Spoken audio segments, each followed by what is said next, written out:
네, 반갑습니다. 저는 오늘 2020 성남 평화통일 포럼 진행을 맡게 된 민주평통 사무국장 장주양입니다. 민주평통 성남시협의회에서는 전쟁을 종식하고 한반도 평화를 만들기 위하여 성남시 차원의 실천 방안을 마련하기 위한 포럼을 준비하였습니다. 먼저 바쁘신 와중에도 어려운 발걸음 해주신 모든 분들께 진심으로 감사의 말씀 드립니다. 오늘 포럼은 사회적 거리두기 2단계 격상에 따라 참석 인원을 제한하여 진행하게 되었습니다. 또한 참석에 참여하지 못하신 분들을 위하여 유튜브 채널 민주평통 성남TV에도 영상을 올리도록 하겠습니다. 또한 방역 지침에 따라 불편하시더라도 회의 중에도 항상 마스크를 착용하여 주시고 회의장 입구나 곳곳에 배치된 손소독제로 수시로 손소독을 해주시기를 부탁드리겠습니다. 원만한 행사 진행을 위하여 핸드폰은 진동으로 해주시면 감사하겠습니다. 식순 안내입니다. 오늘 식순은 국민의례에 이어 발제와 패널 토론, 자유 토론 순으로 진행하겠습니다. 오늘 포럼에 끝까지 참석해 주시고 한반도 평화와 종전선언에 대한 깊은 고민을 함께 해주시면 좋겠습니다. 다음은 내빈 소개 시간인데요. 오늘 행사가 코로나로 인해 본의 아니게 가족같이 단란한 분위기가 연출되었습니다. 저는 이 또한 색다르고 좋은 것 같습니다. 우리 한덕승 회장님께서 오신 분들 한 분 한 분을 소개해드리고 반갑게 인사 나누고 싶어 하십니다. 저는 좋은 생각 같습니다. 회장님께 마이크를 넘겨드리겠습니다.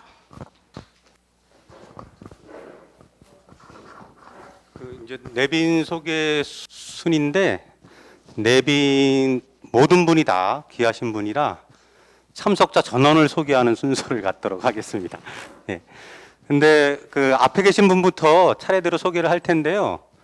앞에 계신 분 중에 지금 그 패널 분들이나 기조 발제자분들은 이제 나중에 소개하는 시간을 갖도록 하고요. 그 제일 먼저 우리 그 홍대희 부회장님이시네요. 민주평통 홍대희 부회장님이십니다. 네. 우리 민주평통 성남시협의회 중원지회 지회장님을 맡고 계신 이재용 지회장님이십니다. 네. 예, 분당지회 최진희 지회장님이십니다. 네. 신정윤 기획홍보분과위원장님이십니다. 한석봉 부회장님이십니다. 수정지의 항인상 회장님이십니다. 예. 정의당 성남시의원회 위원장이시며 우리 민주평통 자문위원이신 양호영 의원님이십니다. 예. 우리 성남시협의회 남성규 부회장님이십니다. 예. 다음에 우리 성남시협의회 민순혁 부회장님이십니다.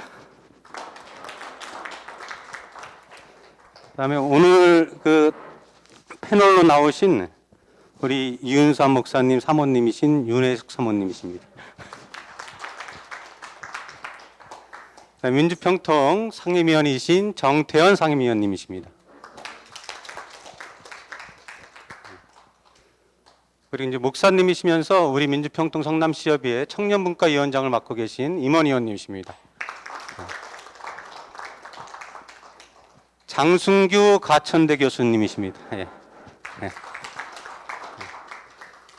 그 성남시의 교섭단체 국민의힘 대표를 맡고 계신 이상호 대표님이십니다.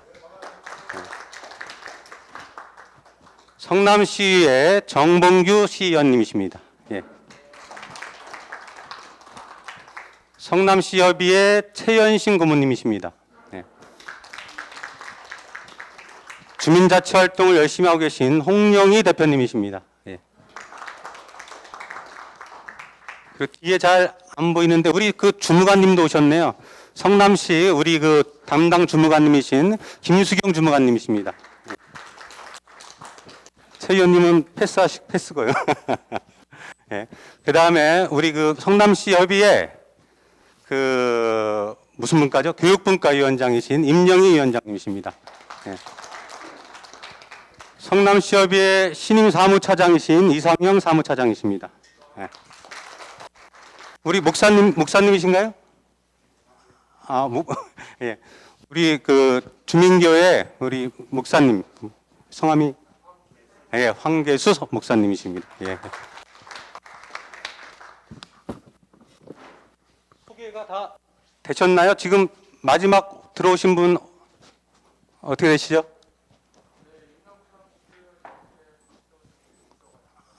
예, 반갑습니다. 예. 그래서 이제 그 대략적으로 이제 민주평통 이제 우리가 주최를 하니까 성남시협의회 관련돼서 자문위원들이 많이 오셨고, 그리고 시민사회에서도 이제 여러분이 오신 것 같은데, 원래 이제 이 행사를 좀 규모 있게 하려고 했다가 이제 2단계로 격상이 되면서 어쩔 수 없이 이렇게 조촐하게 진행을 합니다. 어쨌든 방역 지침을 철저히 준수해서 아무 문제가 없도록 이렇게 하겠습니다. 예, 감사합니다.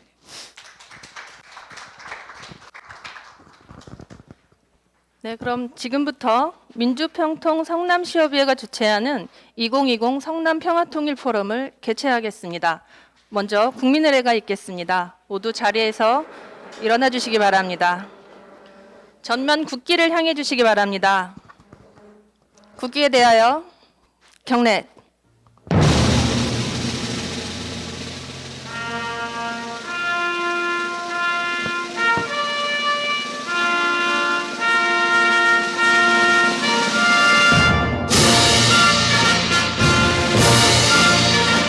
나는 자랑스러운 태극기 앞에 자유롭고 정의로운 대한민국의 무궁한 영광을 위하여 충성을 다할 것을 굳게 다짐합니다.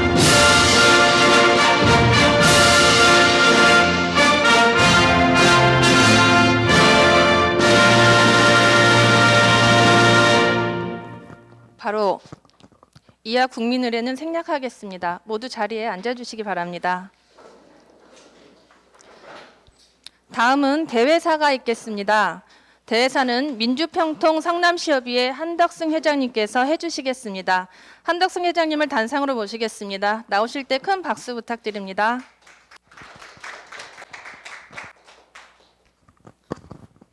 어려운 발걸음을 해주셨습니다. 예.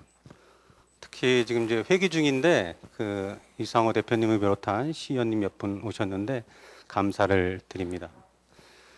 그 지금 2단계가 이제 코로나 단계가 2단계로 격상이 됐는데, 이렇게 코로나가 기승을 부림에도 불구하고 그 오늘 포럼 행사를 진행한 이유는 상당히 현재의 그 한반도 상황이 매우 안타깝고 답답하기 때문입니다. 그리고 이제 어떻게든 이 상황을 타개해 나가야 되겠다 하는 그런 절박함 때문에 오늘 그 포럼을 진행을 하고 있습니다. 그 우리 한민족이라면 누구나, 그리고 평화를 사랑하는 사람이라면 누구나 한반도의 평화 체제가 구축되는 것을 다 원하고 계실 겁니다. 그런데 평화 체제의 내용이 무엇인가, 그리고 평화 체제를 구축하기 위해서는 어떤 단계를 밟아 나가야 될 것인가, 이 부분과 관련해서는 이견이 있을 수 있다는 생각이 드는데요. 오늘 이 자리는 만약에 오해에 기초한 부분이 있다고 한다면은 오해를 해소하는 그런 자리가 되었으면 좋겠고요. 그리고 서로 견해가 다른 것은 다름을 인정하면 되거든요. 예? 근데 인정하는 가운데서도 같은 게 무엇인가, 같음을 찾아내야죠. 그걸 한자 성어로 얘기를 하면은 중국 사람들이 많이 쓰더라고요. 예. 구동존이라고 하죠. 다름 차이를 존치시키면서, 예? 인정하면서 같을 동, 같은 것을 찾자, 구하자, 그래서 구동존이라고 하는데, 오늘 이 자리가 구동존의 정신이 이렇게 발휘되는 그런 자리가 되었으면 좋겠습니다. 그래서 다름은 다름대로 인정을 하면서 마지막으로 지금 이 시점에 한반도의 평화와 한반도 평화를 정착시키기 위한 구체적인 노력을 어떤 결의를 해야 되는가, 이런 결론이 도출되는 그런 자리가 되었으면 좋겠다는 그런 소망을 갖고 있습니다. 오늘 이제 원래 이 모임이 끝난 다음에, 포럼이 끝난 다음에 시간이 6시예요. 6시면은 저녁 시간이잖아요. 그래서 오늘 이 자리에서 못다한 얘기를 저녁을 함께 하면서 못다한 이야기를 하는 시간을 계획을 했었거든요. 근데 코로나 때문에 그 식사 계획이 취소가 되었습니다. 그것 좀 양해해 주시고요. 예. 오늘 의미 있고 좋은 시간이 되었으면 좋겠습니다. 예. 감사합니다. 네, 지금부터 포럼을 본격적으로 시작할 텐데요. 토론자들은 준비된 자리에 착석해 주시길 부탁드리겠습니다. 오늘 포럼은 한반도 평화와 종전선언, 성남시 차원의 실천 방안 모색이라는 주제로 진행됩니다. 한반도 평화를 위한 서로의 마음을 모아 성남시와 성남 시민사회 차원에서 실천할 수 있는 한반도 평화 구축 방안을 모색하는 알찬 토론회가 되기를 기대합니다. 토론 중 질문이 있으신 분들은 질문지를 통해 접수를 받도록 하겠습니다. 자료집에 준비된 메모지에 작성해 주셔도 되시고요. 토론자 발제가 끝나면 질문지를 수거하겠습니다. 모두 자리에 착석해 주셨는데요. 이제 마이크를 토론 사회자이신 한덕승 회장님께 넘기겠습니다. 들리시나요? 예. 본격적인 토론에 들어가기 전에요. 먼저 오늘 발제자와 패널 5분을 소개해 드리도록 하겠습니다. 먼저 기조 발제자이신 김동엽 경남대 교수님을 소개합니다.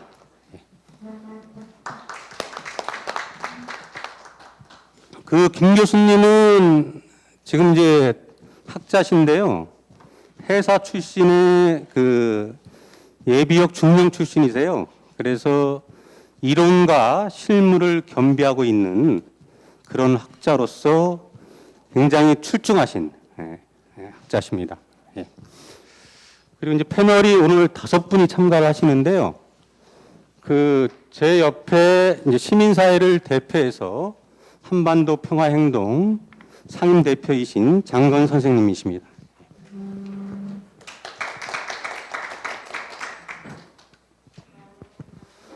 그리고 시민사회 겸 종교인을 대표해서 6.15 공동선언 실천 성남본부 상임 공동대표이신 이은삼 목사님을 소개해드립니다. 네. 그리고 이제 성남시 의회에서 시의원분 2분이 참석을 하셨는데요. 옆에 계신 분이 국민의힘 소속 박강순 시의원님이십니다. 그리고 더불어민주당 소속 최미경 시의원님이십니다. 네. 그리고 이제 마지막으로 우리 민주평통 성남시협의회를 대표해서 성남시협의회 남북교류협력위원장을 맡고 계신 김영욱 위원장님이십니다. 예.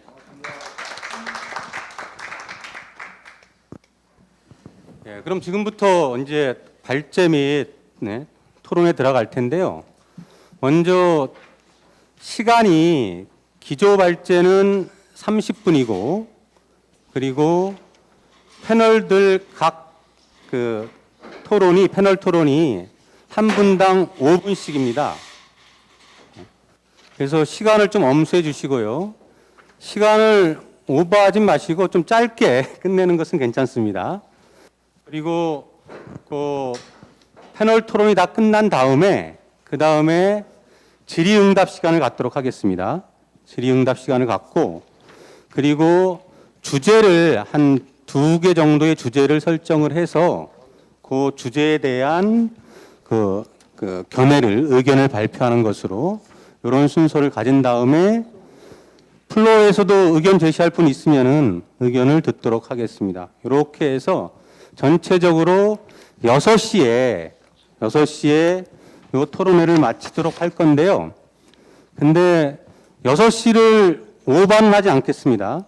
근데 6시 전에 토론이 잘 마무리돼서 한 10분 전에 끝날 수도 있고 그래서 6시 이전에는 모든 것이 마무리될 수 있도록 이렇게 진행하겠습니다. 예. 그럼 먼저 기조 발제를 김동혁 교수님께서 해 주시도록 하겠습니다. 예.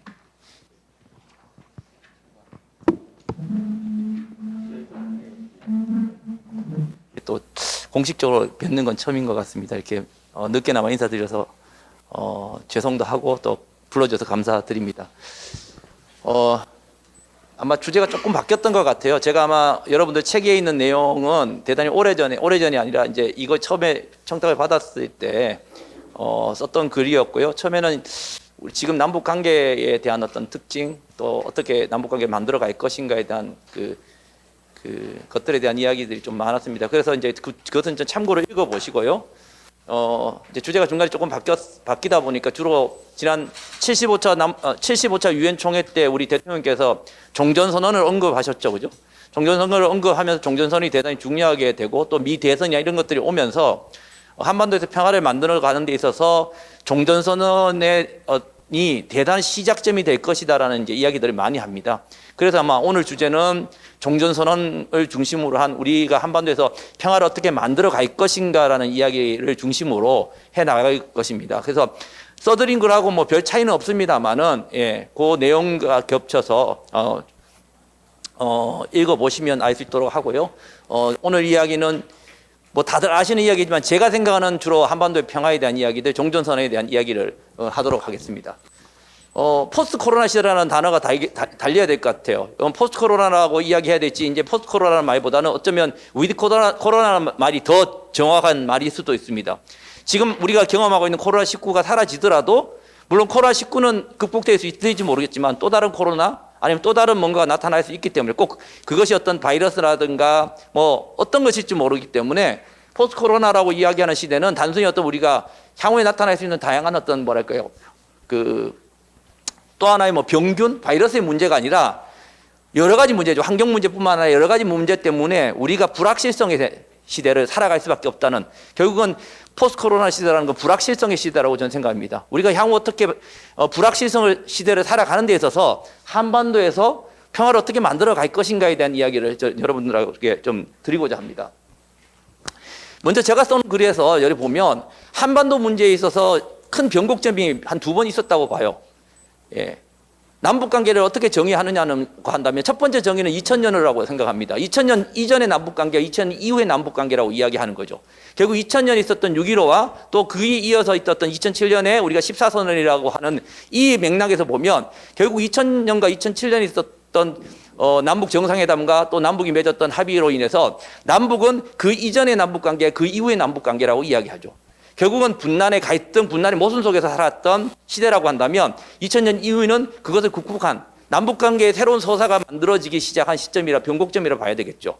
대단히 중요한 시점이었습니다. 그러나 그럼에도 불구하고 다시 어쩌면 우리가 대단히 지금 부족하죠. 왜 부족한가라는 이야기를 하면 뭐가 부족한지 잘 몰라요.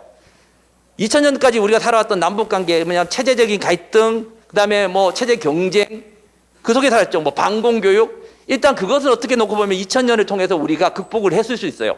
그러니까 남북관계의 모순이라든가 분란의 모순은 일단 어느 정도 극복했을 수 있는데, 그럼에도 불구하고 우리 한반도에 뭐가 찾아오지 않았느냐? 평화가 찾아오지 않았어요. 예, 결국은 평화라는 게 부족했거든요.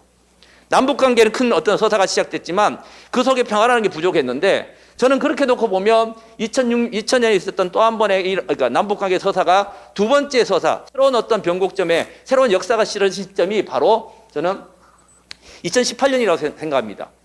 2018년은 뭐냐? 앞서 이야기했던 남북관계의 새로운 변곡점, 새로운 시작이라고 한다면 2018년은 감히 저는 이렇게 표현합니다. 한반도에서 평화의 새로운 시작이라고 표현을 해요. 사실은 조금 부족했던, 예, 평화가 시작됐던, 우리가 평화를 정말 이야기하고자 했던, 처음으로 우리가 뭐 평화를 우리 삶에서 우리의 어떤 발전을 위해서 첫 번째 우리 어쩌면 우리가 미래를 향해서 가는 가장 중요한 어젠더로서 상정한 것이 2018년의 본질적으로 봐요. 사실 어떻게 보면 우리는 30년 동안 헛살았어요. 죄송한 이야기지만. 여기 저 선배님들, 저는 69년생입니다. 사실 보면 M86 세대의 마지막 끝단을 잡고 있는 세대인데 88학번인데요.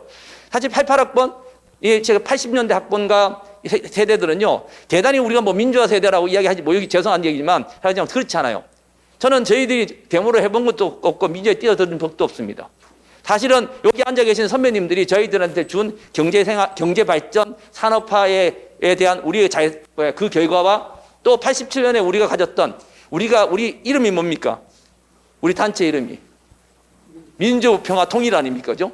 그 첫 번째가 뭡니까? 민주 아닙니까? 우리가 영원히 우리가 간직해서 뭐 어떻게 되든 간에 우리가 향후에도 어떻게 영원히 간직해야 될 가장 소중한 가치 중에 하나가 저는 민주라고 생각하거든요.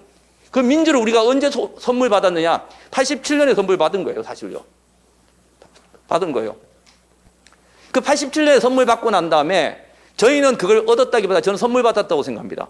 앞세대 선배들이 선배들이 정말 산업화, 경제화, 그 다음에 민주화라는 걸 선물을 줬거든요. 그럼 과연 우리 세대들이 지금 50대를 살아가는 세대들이 지금 30대, 40대 제 딸이 이번에 대학교 가는 20대인데 이 세대들한테 과연 뭘 물려줬을까라는 생각을 합니다. 저는 없다고 생각합니다. 누리것만 살았지. 저는요. 감히 이렇게 이야기합니다. 지난 30년 동안 우리가 가야 될 민주화를 우리가 산업화 경제화를 쟁취하고 그다음에 민주화를 쟁취하고 난 다음에 우리가 가야 될 아젠다가 뭔지 우리의 발전 방향이 뭔지 설정을 못했다고 봐요. 그게 30년 걸렸어요. 결국 2018년에 그 아젠다가 우리가 나갈 방향이 평화였다라는 것을 스스로 깨닫게 된 시점이었던 거죠, 사실요. 예, 대단히 오래 걸렸습니다.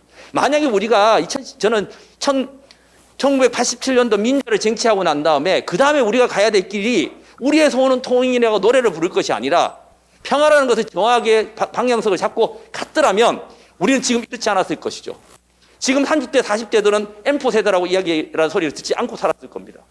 근데 그렇지 못했거든요. 우리는요. 못했거든요. 저는 그래서 항상 강의 다닐 때마다 특히 젊은 세대들한테 강의할 때 미안하다는 소리 합니다. 내가 정말 미안하다. 당신들한테 줄 게 하나도 없구나. 라고 이야기합니다. 예. 결국은 평화라는 것이 늦게 30년 만에 만들어진 시점이 2018년입니다. 그래서 2018년은 감히 말씀드리지만 지금까지 앞에 있었던 72년, 91년, 2000년, 2007년까지 있었던 네 번의 남북 간의 주요한 합의들, 두 번의 정상회담의 것뿐만 아니라 앞에 있었던 72년, 90년 포함해서 네 번의 정상회담과는 또 다른 그 네 번의 남북 간의 중요한 합의문은 결국은 평화를 키핑하는, 평화를 그냥 어쨌든 지켜나가는 피스키핑이었다고 놓고 본다면 우리가 2008년에 만든 것은 평화의 새로운 시작을 만들었던 평화를 만들어가고 평화를 더 돈독해가고 평화를 빌딩을 하고 구축해가고 더 단단히 구축해가는 견고하게 만들어가는 이런 시기를 우리가 2018년에 시작을 했다고 봅니다. 그러나 그 시기가 2018년 현재 2년이 지난 현재 2년 3년이 지난 현재 과연 우리가 여전히 그 평화를 2018년에 느꼈던 봄의 따뜻함 평화의 따뜻함을 느끼고 있느냐? 그렇지 못하거든요. 그렇지 않습니까? 왜 느끼지 못할까라는 이제 우리 오늘 또 이야기를 해야 될 것 같아요. 그러면 왜 느끼지 못하고 그러면 그걸 돌파하기 위해서 다시 2018년에 느꼈던 평화라는 따뜻한 온기를 저는 그 온기가 여전히 남아있다고 봐요. 여러분들 온기 느껴지세요? 저는 느껴집니다. 아직 여전히 느껴집니다. 물론 춥게 느껴지시는 분도 있겠지만 2018년 생각하면 그때 너무 따뜻해서요. 옛날 생각 못하는 거죠. 사실 90년대 그 이전에 생각해 보세요. 2017년 그보다 조금만 더 2016년 17년만 생각해 보세요. 북이 미사일 쏘고 할 때만 하더라도 예, 감히 우리가 2018년을 상상했겠어요? 그렇지 않죠. 근데 그 2018년에 우리는 따뜻한 봄을 맞았고 가을 수확을 했습니다.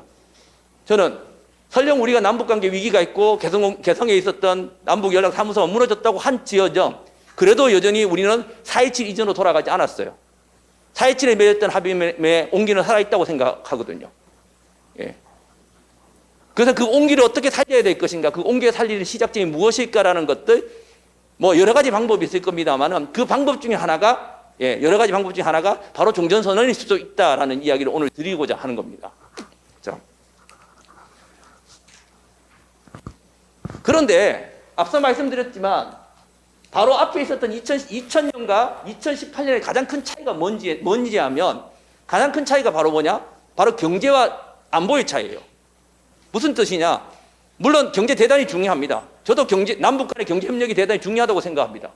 그러나 사실 2000년, 2007년에 있었던 남북의 정상회담, 그러니까 6.15 14선언으로 우리가 이야기하는 정상회담 선언문들은 어떤 측면에서 놓고 보면 대단히 북한을 경제적으로 접근한 거예요. 그냥 딱 깨놓고 이야기하면 돈 줄 테니까 목숨 내놔라는 것이죠. 이해되시는지 모르겠지만. 예. 목숨으로, 그러니까 돈으로 평화를 살려고 했던 거예요. 예. 사실은 내가 돈 줄 테니까, 너 잘 살게 해줄 테니까, 예. 사실 어떻게 보면 이거는 비핵개방 3천이나 그 이후에 있었던 한반도 실내 프로세스로 표현되고 있는 박근혜 이명박 정부의 대북 정책과 그 전에 있던 해적 정책이 별다른 차이가 없는 거예요. 단 차이는 하나밖에 없습니다. 예. 선불제냐 후불제 차이뿐이죠. 돈으로 평화를 살려고 했던 건 똑같았다는 거예요. 물론 그게 나쁘다는 것이 아니라 방법적으로 충분히 예, 가능한 방법이지만 상대가 그것이 근본적인 게 아니면 북이 원하는 게 정말 경제적 협력일까요? 그렇지 않아요. 경제 지원일까요? 저는 그렇게 생각하지 않습니다. 제가 군인 출신이라 그래요. 실제 원하는 건 정말 안보적 우려거든요. 첫 번째가.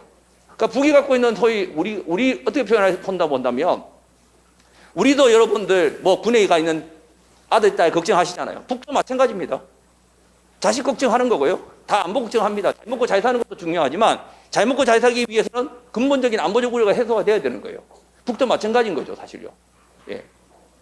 예. 근데 그 안보적 우려를 우리는 북의 안보적 우려는 생각을 안 하는 거죠, 사실요. 생각 안 하는 거죠. 자, 그런 차원에서 2010년이 나름대로 남북 관계에 새로운 변곡점을 마련했다고 친다면 왜 2018년이 좀 평화라고 얘기하냐면 2000년과 2018년의 가장 큰 차이는 바로 군사예요. 예.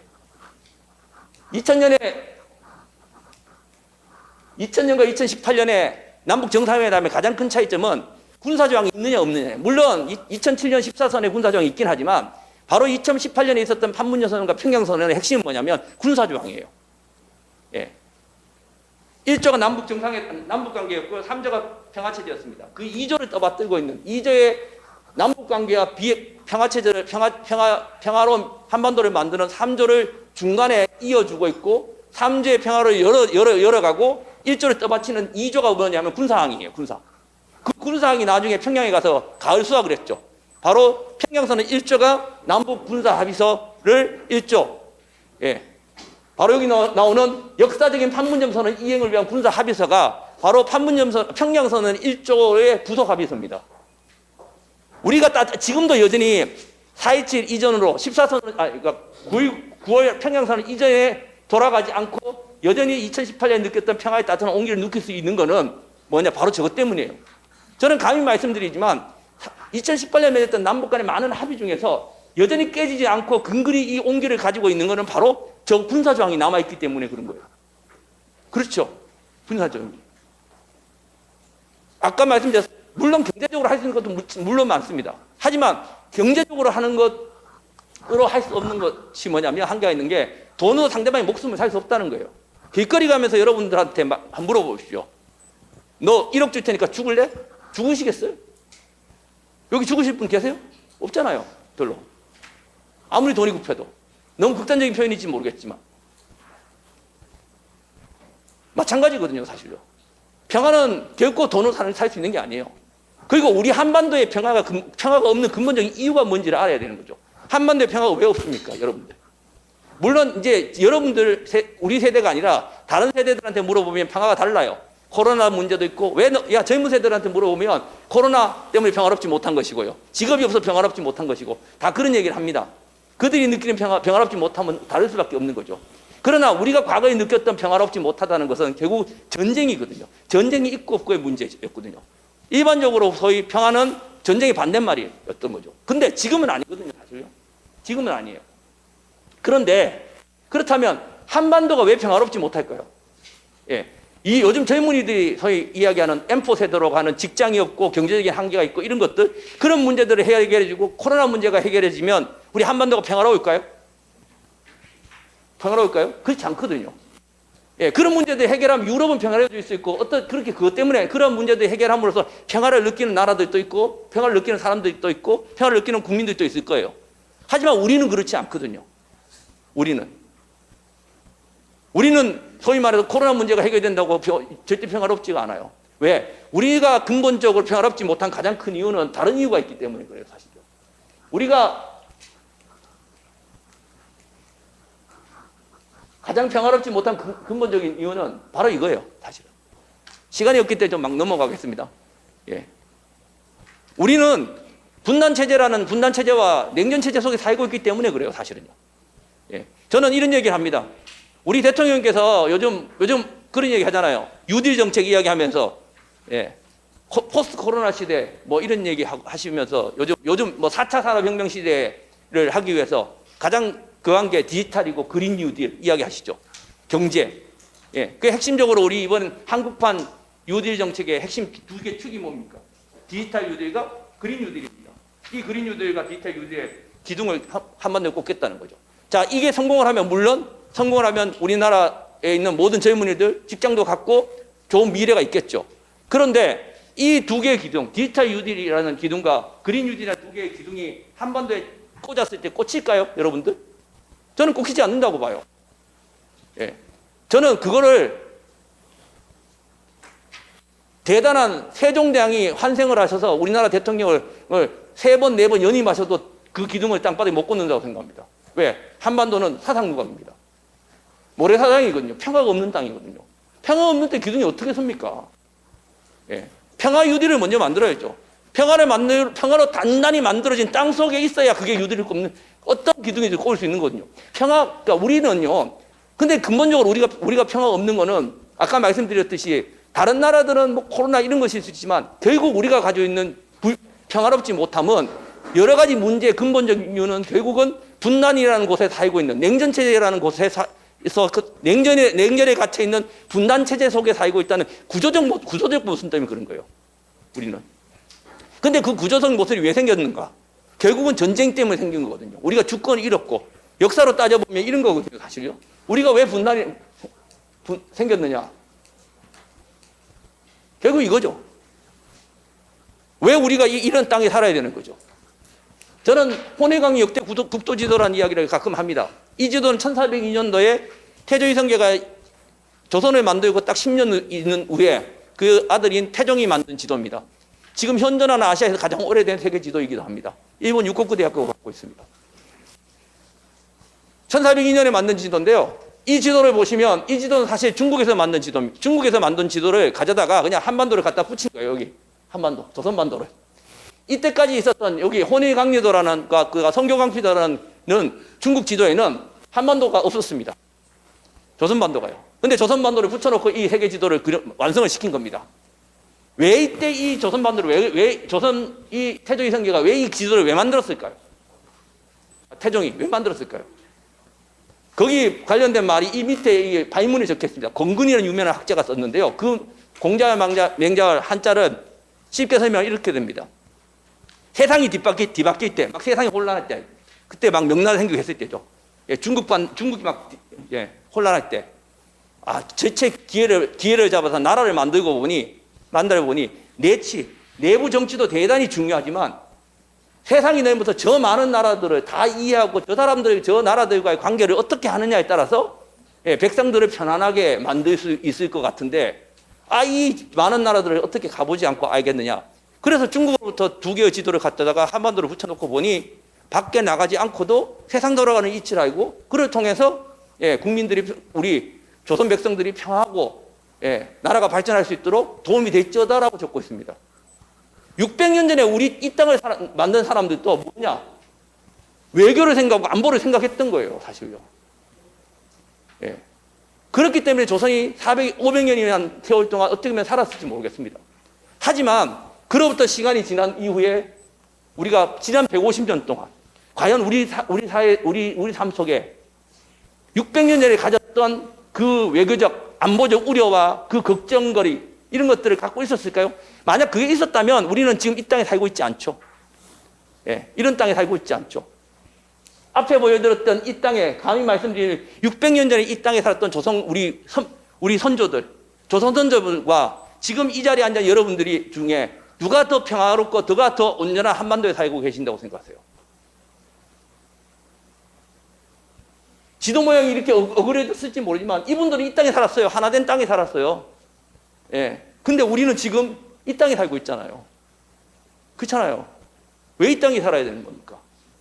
결국은 150년 전에, 100년 전에 우리 스스로 우리의 미래를, 우리의 평화를 결정할 수 없는 타자에 의해서, 제3자에 의해서 우리의 삶을, 우리의 평화를 결정당하고 강요당하는 삶 속에 살았기 때문에 그런 거죠, 사실요. 예. 150년을 그렇게 살았어요. 예. 중국의 아편전쟁 이후에 우리 한반도는 그렇게 된 거죠. 우리가 이 지도가 언제 이 모습이 완성이 됐냐고 물어보면 이런 얘기를 합니다. 1953년 7월 27일 얘기했는데 1953년 6.25 전쟁이 끝나고 우리가 이렇게 된 건 맞아요. 형태는 이렇게 됐죠. 근데 그때 우리가 분단이 됐나요? 아니잖아요. 우린 분단은 1945년도 광복관계 분단이 이미 됐어요. 그죠? 예. 광복되기 일주일 전에 벌써 미국이 우리의 분단을 결정해버렸죠, 대위가. 예, 우리는요. 근데 우리가 광복을 이야기할 때 주권을 찾았다고 하는데 그건 1985년도 8월 15일에 우리가 주권을 찾았나요? 땅덩어리만 해도 우리는 절반도 못 찾았잖아요, 주권에. 그렇잖아요. 주권의 정말 찾았다면 우리가 지금 이렇게 살았겠습니까? 1985년도 8월 15일은 완전한 주권의 일이 아니죠. 광복절이 아니죠, 사실은. 저는 저렇게 생각합니다. 예. 주권을 잃지 않았다면 광복절도 없었을 거고, 주권을 잃지 않았으면 우린 분단되지 않았을 거라고 보면, 우리의 분단은 1945년이 아니라 어쩌면 그 이전에 주권을 잃었던 1905년과 또 그 주권을 잃을 수밖에 없었던 러일전쟁과 청일전쟁과 우리 땅에서 남들이, 타자들이 싸움을 했었던 그 시절, 그 이전의 시절로 돌아가야 되는 거죠.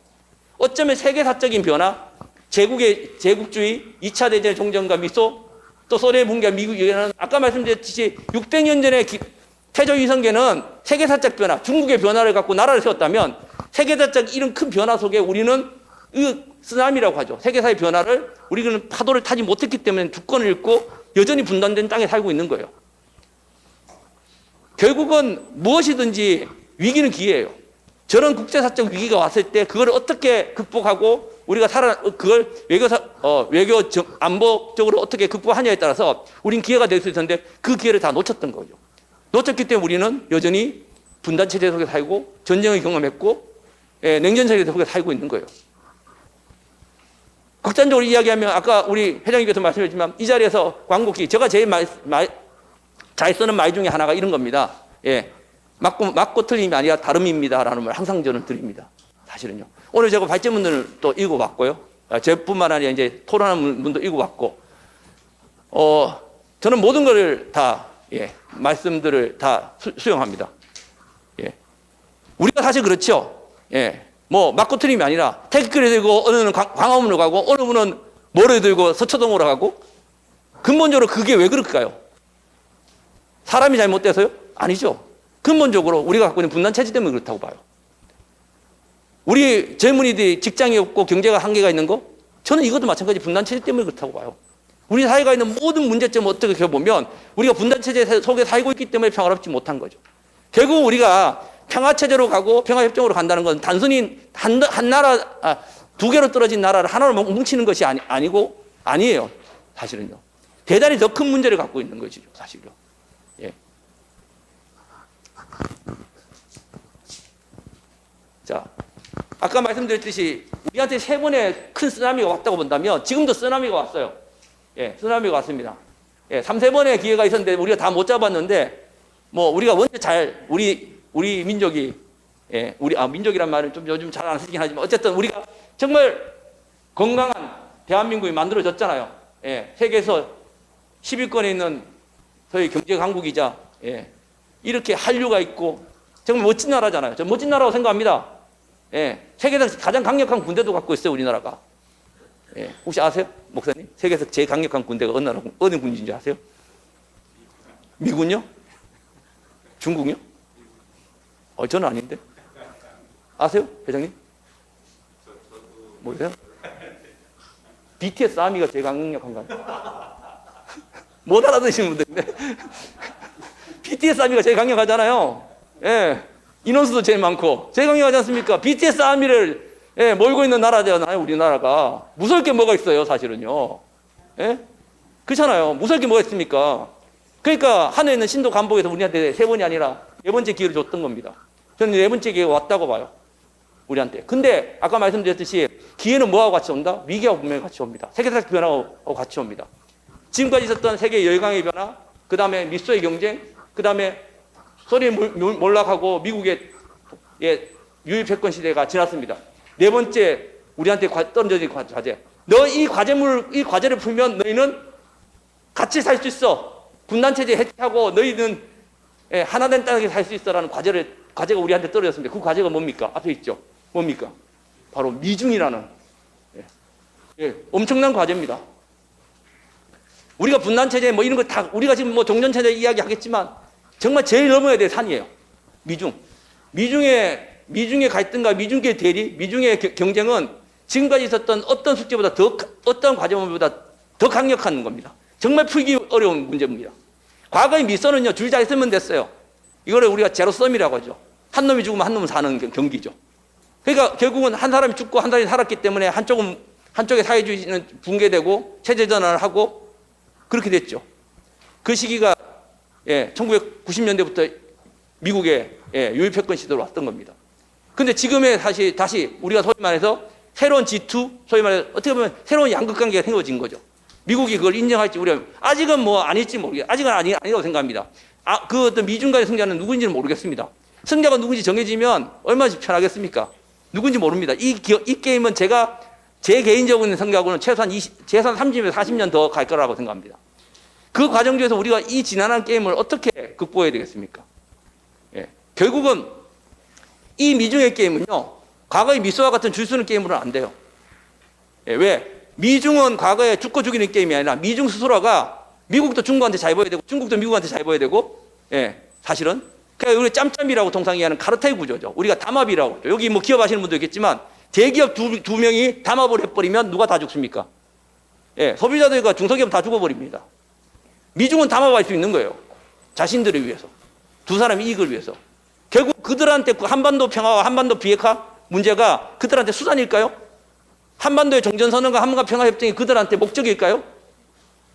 그들한테 한반도를 평화롭게 만들면 전 세계가 평화로워. 그러니까 우리는 선량한 국제사회에서의 선량한 경찰국가로서 책임 있는 국가로서 한반도를 평화롭게 만들어줘야 돼. 그래서 한반도 오케이 평화협정 맺어주고 할 것 같아요? 그건 우리의 생각이죠. 꿈 같은 얘기죠. 꿈 같은 얘기죠. 음모론적으로 보면 미국 군산복합제 돈 안 되니까.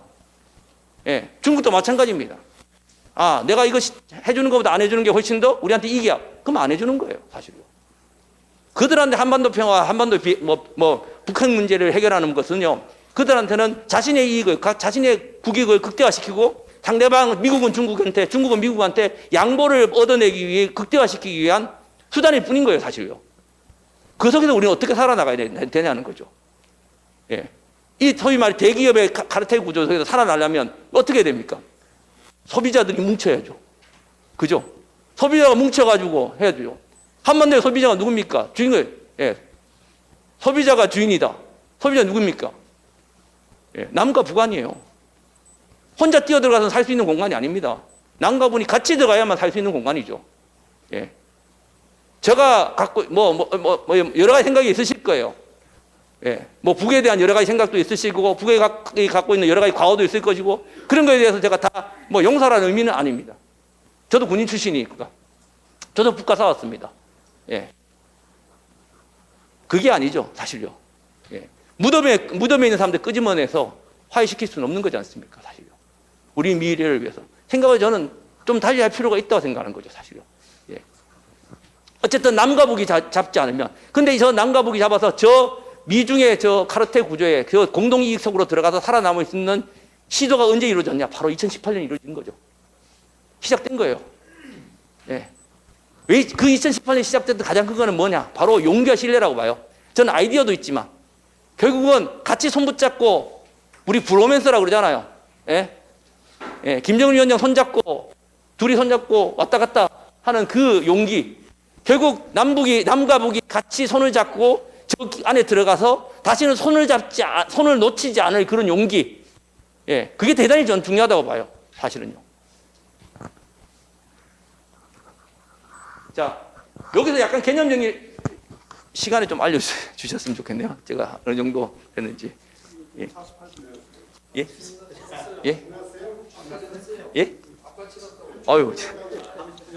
30분요. 제가 죄송합니다. 자, 개념 정리만 좀 할게요. 자, 여러분들한테 종전선언을 이야기할 때 이렇게 합니다. 여러분들 종전선언 이야기도 많이 하시고 종전선언 하자는데 뭐지? 전쟁이 끝났나? 이야기하시는 거예요. 종전선언 말 그대로 전쟁을 끝내자는 소리죠. 지금 우리는 한반도를 규정하고 있는 거는 뭐냐? 사실 정전협정입니다. 1953년 7월 27일 날 우리가 맺었던, 우리는 사실 당사자는 아니었지만 맺었던 정전협정이 우리의 모든 한반도의 분단 체제를, 이 우리의 삶을 사회 어떻게 보면 규정하고 억제하고 있는 거예요. 사실은요. 억제하고 있는 거예요. 그러면 우리는 그러니까 전쟁이 끝난 게 아니라 전쟁이 잠깐 중단된 정전 상태의 협정을 맺고 있는 상황에서 이 정전협정을 평화협정으로 맺어야 되는 거예요. 사실요. 평화로운 체제로 가야 되는 거예요. 자, 여기서 이거 하나만 알아도 오늘 여러분들한테 이야기할 건 다 해준 것 같아요. 종전선언, 평화협정, 평화체제, 평화 프로세스, 도대체 뭐예요, 도대체 이게? 여러분들. 뭡니까? 헷갈리시잖아요. 오늘 정전선언을 해야 된다는데, 아니, 정전선언이 하면 되지? 뭔데? 이런 거거든요. 그러니까 이거는 딱 떨어지는 규정이 있지는 않아요, 사실요. 예, 이게 법적으로. 되게 대단히 어렵습니다. 어느 지역에 어떤 종전선언을 하고, 어떤 상황에 종전선언에서, 어떤 상황에 평화협정에서 내용과 구조는 다 달라질 수밖에 없어요. 그런데 사실 우리는 무려 70년 동안 지금 전쟁을 끝내지 못하고 있는 상황에 있어요. 사실은 굳이 종전선언이라는 게 필요 없어요. 그냥 지금 현재 우리 규정하고 있는 정전협정에 이제 필요 없다. 필요 없다는 말은 무슨 뜻이냐? 우리가 이제 평화롭게 잘 살 수 있을 준비가 됐으니까 그럼 평화협정으로 바로 넘어가 버리면 되는 거예요. 그런데 우리가 1953년 7월 27일 날 정전선언을 맺으면서 이야기했죠. 석 달이 있으면 평화선으로 넘어갈 줄 알았어요. 실제. 근데 안 넘어갔잖아요. 그 54년도에 평화협정 맺으려고 노력을 했지만 안 됐죠. 제네바에서. 그게 벌써 70년이 지나버린 거예요. 사실요. 67년이 지난 거죠. 사실요. 그러니까 너무 오랜 기간 동안 분단, 너무 오랜 기간 하다 보니까 사실 어떻게 보면 그 중간 단계, 그러니까 정전선에서 평화협정으로 넘어가기 위한 중간 단계가 필요한 거예요. 왜? 정전선언이 이게 애매해져 버렸어요. 여러분들. 자, 정전협정 1조가 뭡니까? 정전협정 1조. 1조는 남북은 군사분계선 좌우 2km를 비무장 지도로 한다. 이게 1조 1항입니다. 2조 13항 기억목. 바로 그 군사 비무장 지대에서 72시간 내 모든 군사력을 뺀다는 겁니다. 1953년 7월 12일부터 72시간이면 언제인지 잘 모르겠는데요. 72시간이 아니라 70년이 지났습니다. 이게 현실입니다. 그러니까 어떻게 되면 정전협정이 잘 준수되고 전쟁이 필요 없다는 것은 우리 스스로 정전이 필요 없는 상황이 만들어진다는 거죠. 그래야만 평화협정으로 갈 수 있는 거예요. 근데 지금 현재는 정전협정 자체가 안 지켜지고 있어요. 그럼 어떻게 돼요? 정전협정을 지켜야만 평화협정으로 갈 수 있어요. 그러면 아까 말씀드렸듯이 안 지켜져 있는 정전협정을 북한한테 돈 줄 테니까 지켜? 야, 내가 돈 줄 테니까 너 무기 뒤쪽으로 다 빼? 아니죠. 우리도 빼고 지도 빼고 그래서 필요했던 게 군사적인 합의였던 거예요, 사실요. 합의였던 거예요. 그런데 그렇게 해서 되면 되지만 이 정전협정이 너무 오랜 기간 동안 평화협정과의 갭이 크기 때문에 그걸 하기 위해서 너무 많이 해결해야 될 문제들이 너무 산적한 거예요. 거기에 북핵 문제라든가 이런 것들이 너무 많은 문제들이 산적하니까 이것들을 소위 말 시퀀싱이라도 이 순서를 맞추고 어떻게 어느 게 우선순위 맞춰 이게 가기가 너무너무 복잡한 구조가 되어버린 거예요. 그러면 바로 해결할 수가 없어요. 뒤에서 5분 내에 끝내라고 하시네요. 그러니까 어떻게 놓고 보면 그것을 평화협정으로 가면 평화협정은 정확히 말씀드리면 이런 거예요. 평화협정은 법적으로 전쟁이 정결된 상태를 이야기하는 겁니다. 자, 평화협정하면 이제 전쟁 끝났고 우리는 이제 평화 상태야라는 거예요. 평화 상태라는 거예요. 그러면 평화협정과 평화체제가 뭘까요? 차이가 뭘까요? 많은 사람들이 혼용해서 쓰고 있는데요. 평화협정과 평화체제의 차이는 명확히 제가 말씀드릴게요. 평화협정은요, 약속이고요. 평화체제는 약속을 지키는 거예요. 쉽죠? 그냥 평화협정은 하나의 이벤트라 생각하시면 돼요. 이벤트로 약속을 하는 약속 문서에 해가지고 맺는 약속 자체를 생각하시면 되는 거예요. 근데 약속은 지켜지지 않으면 그냥 협정으로 끝나버리는 거죠.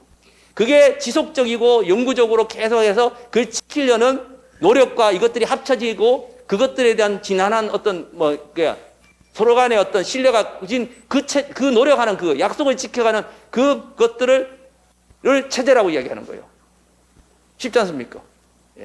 그러니까 평화협정과 평화체제는 그 차이예요. 근데 결국은 평화협정이 맺어지고 그로부터 그걸 지키는 약속의 평화체제가 만들어지는 건데 근데 평화협정을 딱 아까 말씀드렸듯이 맺으면 좋겠지만 평화협정을 맺기 위해서 너무 많은 변수와 너무 많은 다차원적 방상식을 만들기 위해서 우리가 회의를 해야 되는데 옛날 같으면 일주일 해가지고 그냥 만약 53년도에 금방 했으면 그냥 일주일 내에 만들었을 건데 지금은 너무 많은 것들이 있는 거야. 그러니까 1년 내내 이거 작업을 해도 안 되는 거야. 그럼 어떻게 돼요? 우리가 부산을 갈 때 부산까지 순간이동하는 게 아니잖아요. 그죠? 서울역 가서 부산역으로 가는 거지 않습니까? 그러면 평화협정을 체결하는 그 역이 어떻게 놓고 보면 종착역이 있지만 어쨌든 평화협정을 체결하는 그 순간에 역에 도착하기 위해서는 그 역에 가기 위한 시작역이 있어야 되는 거죠. 예. 지금 현재 우리가 존재하고 있는 정전협정 체제에서 평화협정 체제의 역까지 도착하기 위해서 시작을 해야 되는 기차를 타고 시작하는 시작점이 뭐야? 그 시작점이 종전선언이 된다고 생각하시면 돼요. 그러니까 종전선언은 법적으로 뭔가 문제되는, 법적으로 규정하는 게 아니고 전쟁이 끝났다고 선언하는 게 아니에요. 더 쉽게 말하면 평화협정은 전쟁 끝났어 라는 거고요. 종전선언은 뭐냐? 종전선언을 하자는 거는 전쟁이 끝났다고 이야기하는 평화협정을 맺기 위해서 우리가 논의를 그러니까 전쟁을 끝내기 위한 논의를 시작합시다라는 거라고 생각하시면 되는 거예요. 이해되세요? 예.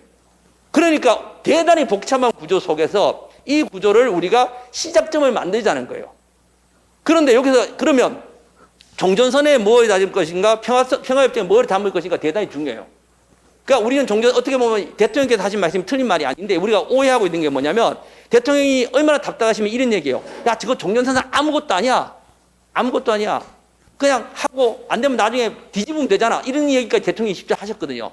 근데 참 그게 조금 안타까운 면이에요. 그 대통령께서 조금 조심했었어야 할 말이긴 한데 대통령이 그 말을 하시면 안 되죠. 참모들은 할 수 있어요. 그러니까 대통령이 얼마나 답답하셨으면 그 얘기 하셨겠어요. 예, 얼마나 막 주변 사람들이나 뭐 미국이나 안 해주고 자꾸 딴지 걸면 그러니까 대통령이 그런 거거든요. 이거는 진짜 의미 있는 게 아니고 시작을 하기 위한 시작점이니까 그냥 맺어주고 우리가 열심히 같이 하면 돼라고 시작점을 만듭시다. 그렇기 때문에 이건 의미 없고 나중에 북한이 안 지키면 뒤집으면 되잖아. 근데 이거를 북한도 듣고 있거든.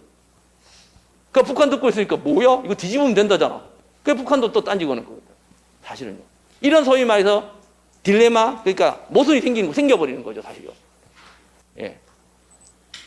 그 어떤 우리가 종전선언은 아까 말했 지역마다 다 다르지만 그런 어떤 무게가 분명히 차이가 있어요, 사실요. 차이가 있는데 저는 어느 회의나 이런 데 가면 종전선언에 대한 막 되게 많은 걸 담으려고 하시는 분들이 있어요. 종전선언 하면 그 안에 비핵화 집어넣고 뭐 집어넣고 뭐 집어넣고 그러면 평화체제 그냥 맺으시면 돼요. 예. 종전선언은 어떻게 보면 정말 심플한 거예요. 예. 근데 막 종전선언에다 북한이 비핵화 그런 거 담으면 종전선언 의미가 없어지는 거죠, 사실요. 그러니까 내용이 뭔지 이런 것들이 대단히 중요한 거예요. 하죠. 그러니까 종전선언의 그런 프로세스를 잘 이해하시면 결국은 하고 거기서 생기는 뭐 당사자 문제 이런 것들은 제가 오늘 뭐 내일 아침까지 말씀드려도 안 되고요. 자, 하나만 말씀을 드리면 결국 아까 말씀드렸듯이 이런 것들을 통해서 저는 평화를 만들어야 우리 세대가 평화를 만들어야 된다고 생각하고요. 자, 하나만 말씀드리면 결국 이 평화를 어떻게 시작할 것인가, 우리가 종전선언을 어떻게 시작할 것인가인 거죠. 저는 이것을 가만히 이렇게 말합니다. 우리 시기에 종전선언을 시작할 수 있는 방법은 남 탓할 게 아니라는 거죠. 미국 때문에 종전선언 못한다? 뭐 보수 때문에 못한다? 뭐 남남 갈등 때문에 못한다? 다 거짓말이에요. 거짓말이에요. 저는. 그건 남 핑계예요. 저는 모든 것의 시작은 내 탓인 거예요. 나의 변화로부터 시작돼야 된다고 생각해요. 북한이 안 지킨다? 할 필요 없어요. 예. 그게 뭐냐? 바로 가장 먼저 된 시작이 저는 일방적 조정, 선제적 조정이라고 이야기합니다.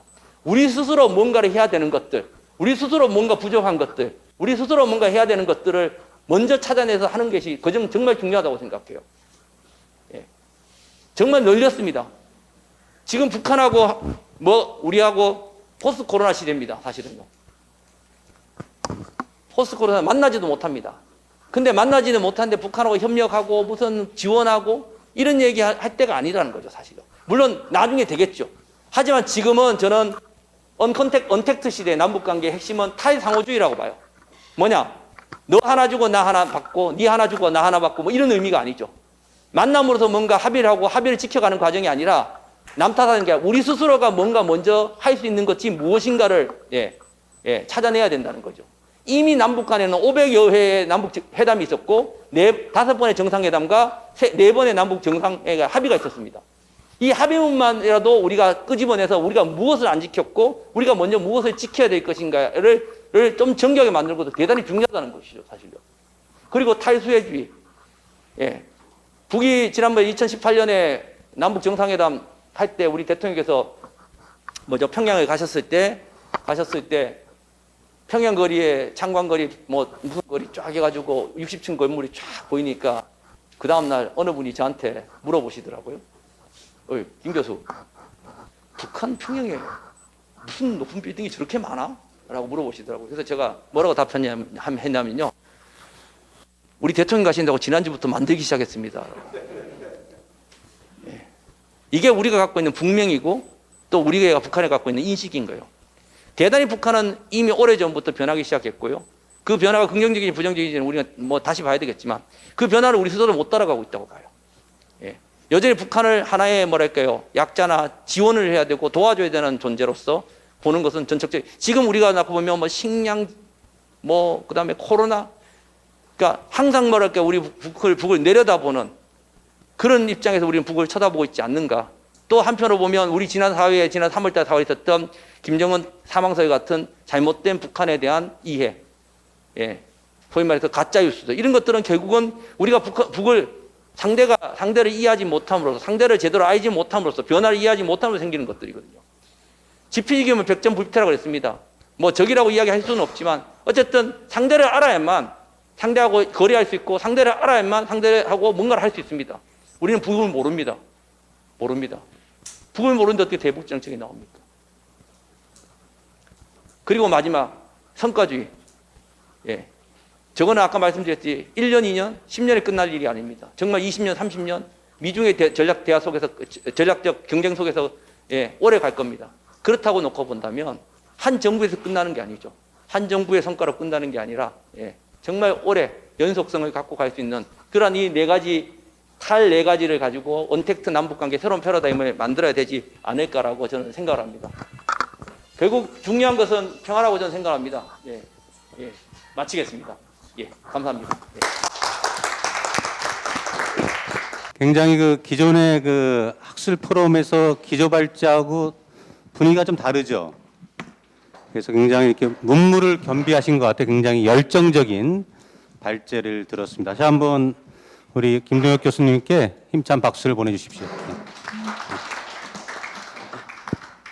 다음 곧바로 이제 토론자 토론에 들어갈 텐데요. 그 발제를 먼저 장건 대표님 먼저 해주시죠. 예, 안녕하십니까. 예, 저는 민주평통 사회문화분과 상임위원이기도 하고 한반도 통일을 위한 평화행동 상임대표 장건입니다. 현재 우리나라는 전쟁 사회입니다. 1950년 한국 전쟁이 발발한 이후에 남북한이 서로 싸우다가 동족 상잔의 깊은 적대감만 남기고 잠시 휴전하여 지금까지 67년 동안 철천지 원수가 된 채 종전 상태에 놓여 있습니다. 따라서 종전 상황을 하루빨리 종식시키기 위해서는 종전 선언을 통한 평화협정 체결 그리고 평화 체제로 한반도 평화 시대를 열어가야 합니다. 다행인 것은 남북한 지도자들이 한반도의 긴장 상황을 제대로 인식하고 종전 선언 추진을 위한 판문점 선언을 2018년 4월 27일 한 것은 역사적인 사건이 아닐 수 없습니다. 그와 관련해서는 김동혁 교수님이 조금 전에 말씀을 했기 때문에 저는 조금 다른 관점에서 몇 가지만 말씀을 드리고자 합니다. 조금 전에 말씀드린 대로 한반도는 지구촌에서 냉전의 잔재가 남아있는 유일한 지역입니다. 1990년 10월에 독일이 통일을 했습니다. 독일은 분단 41년 만에 통일이 되었습니다. 우리는 지금 67년째 전쟁 휴전 상태에 있는 것이죠. 저는 이 부분에서 조금 우리가 생각해 볼 부분이 있다고 생각합니다. 독일은 분단된 상황에서 동족 간의 전쟁이 없었습니다.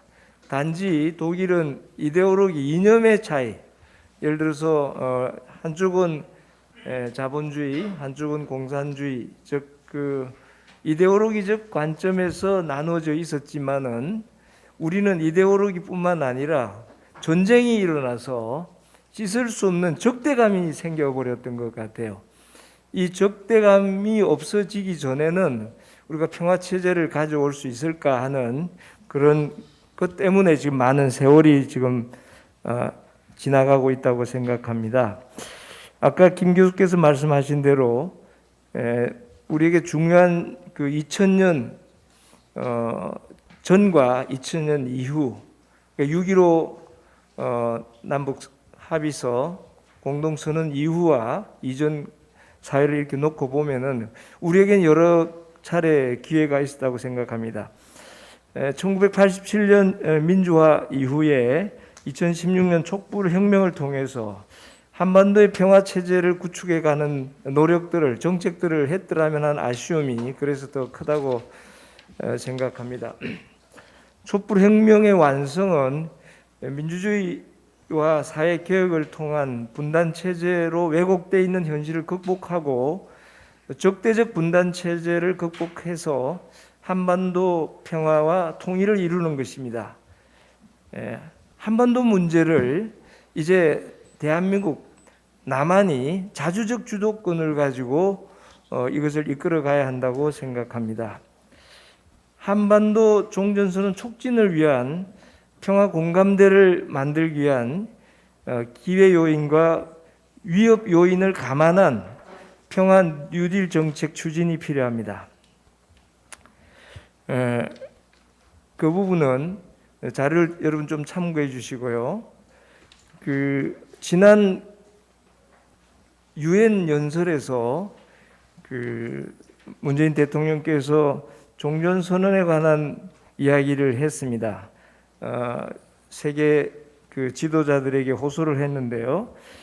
9월달 문 대통령 유엔 연설 후에 9월 28일 날 YTN 리얼미티 조사에서 국민의 46%가 종전선언 추진에 대한 긍정적인 평가를 했습니다.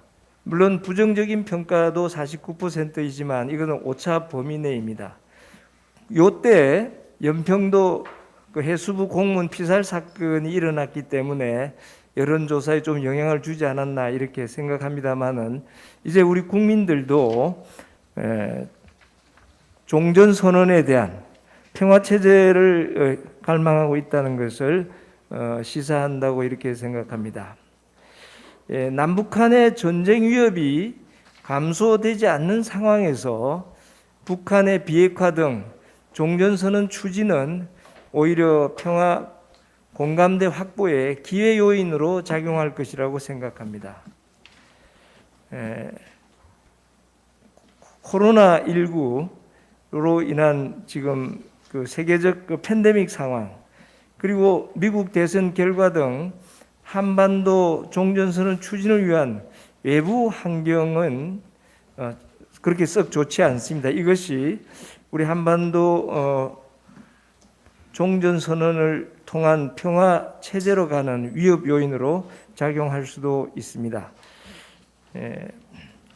마지막으로 포스트 코로나 세계에 따른 한반도의 새로운 질서 출발은 종전선언과 평화협정 체계를 위한 평화 뉴딜 정책이어야 합니다.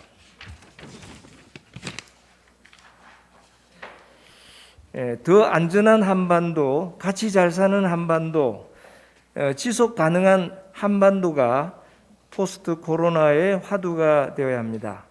남북이 서로 전통적인 무력 안보론으로 위협하는 시대를 넘어서 남북이 공동으로 감염병이나 자연재해, 기후위기 같은 비전통 안보 위협에 대처해야 하는 시대에 도래했습니다. 이제 서로 적대감을 내려놓고 공동 대처할 대처해야 하는 그런 상황에 우리가 지금 내몰리고 있습니다. 아까도 말씀드렸듯이 독일의 그 통일 과정은 그런 의미에서 깊이 생각해 볼 부분이 있다고 생각합니다. 무력에 의한 전통적 안보 위협의 불신을 종식시키는 평화 뉴딜 종전선언은 새로운 안보 위협에 공동으로 대처하는 세계적인 선언이 될 것이라고 생각합니다. 감사합니다. 예. 장관 대표님께서 그 평화 뉴딜 개념을 이제 말씀을 하셨는데 아까 그 김동욱 교수님도 현 정부의 뉴딜 정책, 그린 뉴딜이나 디지털 뉴딜이 한반도의 평화가 체제가 정착되지 않은 속에서는 사상 누각이다. 이런 맥락에서 말씀을 하셨는데 예, 같은 기조 맥락에서 지금 이제 그 토론을 해주셨습니다. 예. 다시 한번 박수 부탁드립니다. 예, 예. 그 다음에 그 우리 박강순 의원님 그 말씀을 좀 해주시죠. 예, 마이크 나옵니까? 아 예. 안녕하세요. 저 박광순 시의원입니다. 우리 저 김동엽 교수님 또 장건 대표님 말씀 잘 들었습니다. 여러분들 보시기에 두 분 말씀하시는 거 틀린 말씀은 하나도 없습니다. 전부 다 옳으신 말씀인데 왜 그러면은 남북 관계가 진전이 없었을까? 우리가 지금 현재 그동안 여기 저 보고서에 저 우리 발제문에도 나와 있다시피 50년 동안 수많은 공동선언문 그다음에 정상회담 합의문 이렇게 있었는데 가깝게 지금 현재 4.27 합의사항 지금 현재 8페이지에 나와 있습니다. 한번 보십시오 한번. 거기 보시게 되면 남북 공동연락사무소 개성지역 설치한다. 이거 이미 우리 남한 측에 이런 방구 없이 폭파됐습니다. 그다음에 적대행위 전면 중지한다고 그랬는데 해수부 공무원 잔인하게 피살됐습니다. 맨 마지막에 가을에서 평양 정상회담 개최하면서 우리 김정은 북한 국방위원장께서 서울을 답방한다고 그랬습니다. 약속 안 지켜졌습니다. 이렇게 사실 저는 이 모든 키가 이렇게 많은 토론과 연구와 뭐 이런 것도 필요하지만은 가장 중요한 키는 북한 당국에 달려 있다고 저는 그렇게 생각을 해요. 여러분들 동의하실지 안 하실지는 몰라도 정말로 저도 안타깝게 생각을 했습니다. 한반도에서 평화 통일을 반대할 사람이 누가 있겠습니까? 문재인 대통령 기회 있을 때마다 말씀하셔서 한반도에서 전쟁을 완전히 끝내고 비핵화와 항구적인 평화를 이루기 위한 노력을 결코 멈추지 않을 것이다. 이 말씀에 반대할 우리 대한민국 국민이 있습니까? 북한 주민 없습니다. 그럼에도 불구하고 한 발자국도 지금 현재 나가고 있지 못합니다. 오히려 남북관계는 더 악화되고 있다고 저는 그렇게 생각을 합니다. 문제는 북한 당국이 변해야 되는데 북한 당국이 변하지 않고 있는 것이 정말 안타깝게 생각을 하고 있습니다. 북한은 그러면 왜 비핵화를 포기를 하지 않고 ICBM 등 첨단 무기를 만드느냐 하니까 미국에서 쳐들어올지 모르니까 자주권 행사 차원에서 이것을 만들어야 된다 이런 얘기예요. 그런데 우리 지금 현재 만약에 그러면 미국에서는 먼저 선 비핵화를 하고 선언하고 그에 따른 프로세스를 진행을 하게 되면은 경제 발전시켜주겠다, 체제 보장해주겠다. 북한의 가장 큰 목적은 사실은 체제 보장이거든요. 3대 세습, 세계에 이런 지금 현재 세습 국가가 있습니까? 그런데도 불구하고 계속 4대, 5대 세습 체제를, 왕조 체제를 유지하겠다는 거거든요. 미국에서 체제 보장해준다고 그랬어요. 선 비핵화만 하면은. 그런데 북한은 그것도 지금 현재 이행을 않고 있습니다. 사실 이게 통치 기술인데요. 만약에 북한에서 개방을 해서 경제 발전하게 되면은 내란 폭동, 민중 붕괴가 일어날까 봐 염려스럽고 지금처럼 쇄국 정책을 펼치자니 경제가 어렵고 냉온 전략을 쓰는 겁니다. 이게 통치 기술입니다. 과거에 우리 박정희 대통령께서 해마다 연두 기자회견할 때 그렇게 얘기를 했어요. 어느 때보다도 금년이 안보가 어렵다. 그 다음에 되면은 또 금년이 제일 어렵다. 이렇게 해서 18년 동안을 끌어왔습니다. 이게 통치 기술이거든요. 그렇게 해야만 국민들한테 인기도 얻으면서 체제를, 긴장 관계를 조성하고 자기 정권을 유지하는 겁니다. 저는 김정은 국방위원장께서 이런 지금 현재 전략을 쓰고 있는 것이 아닌가 이렇게 생각이 되어져요. 만약에 지금 북한의 의도대로 종전선언을 한다. 종전선언하게 되면 미군 철수하라고 그럴 겁니다. 미군 철수하게 되면 어떻게 됩니까? 그 다음에 우리 75년도에 월남 공산화에 의해서 패방되었듯이 우리도 그렇게 갈지 모릅니다. 장담은 못하지만은요. 그러면은 지금 대한민국 국민이나 북한 국민이나 북한 국민 혹시 모르겠으면 대한민국 국민 중에서 공산화, 대한민국이 공산화되기를 바라는 사람이 있습니까? 없습니다. 평화 통일을 전부 다 원할 겁니다. 그런데 과연 이렇게 갔을 때 평화 통일을 담보할 수 있는가? 저는 그것에 대해서는 좀 의문을 좀 가집니다. 그래서 정말로 이럴 때일수록 대화와 타협, 신뢰 중요하죠. 가장 중요한 것은 남북간 간의 신뢰입니다. 신뢰라는 것은 서로 약속한 것에 대해서 지키는 거거든요. 그런데 대한민국이 그동안에 각종 협의, 특히 우리 문재인 정부 들어가지고 약속 어긴 적이 있습니까? 전부 다 신뢰 지켰습니다. 북한은 신뢰를 안 지켰습니다. 여기에서 남북관계 어려움이 지금 이제 출발하고 있는 겁니다. 더군다나 미국 대통령이 지금 이제 바이든 대통령이 됐습니다. 바이든은 트럼프하고는 좀 틀립니다. 트럼프는 굉장히 즉흥적이고 러브레터 한 통으로 금방 문제가 해결될 것처럼 이렇게 하지만 바이든은 그렇지 않거든요. 이분은 부통령, 상원 외교위원장, 거의 국회의원 생활을 이 외교 분야에서 했기 때문에 우리 남한도 잘 압니다. 남북한 관계도 잘 알고 있습니다. 이분은 철저하게 실용적이고 중도적이고 합리적인 이런 외교 정책, 남북 정책을 펼치리라 이렇게 생각이 됩니다. 따라서 바이든 시대에 이 남북 관계 개선을 하기 위해서는 우리 정부도 그다음에 북한 정부도 많이 노선 변경을 해야만이 우리가 한 발자국으로 나갈 수 있지 않을까 이렇게 생각을 합니다. 여기까지 마치겠습니다.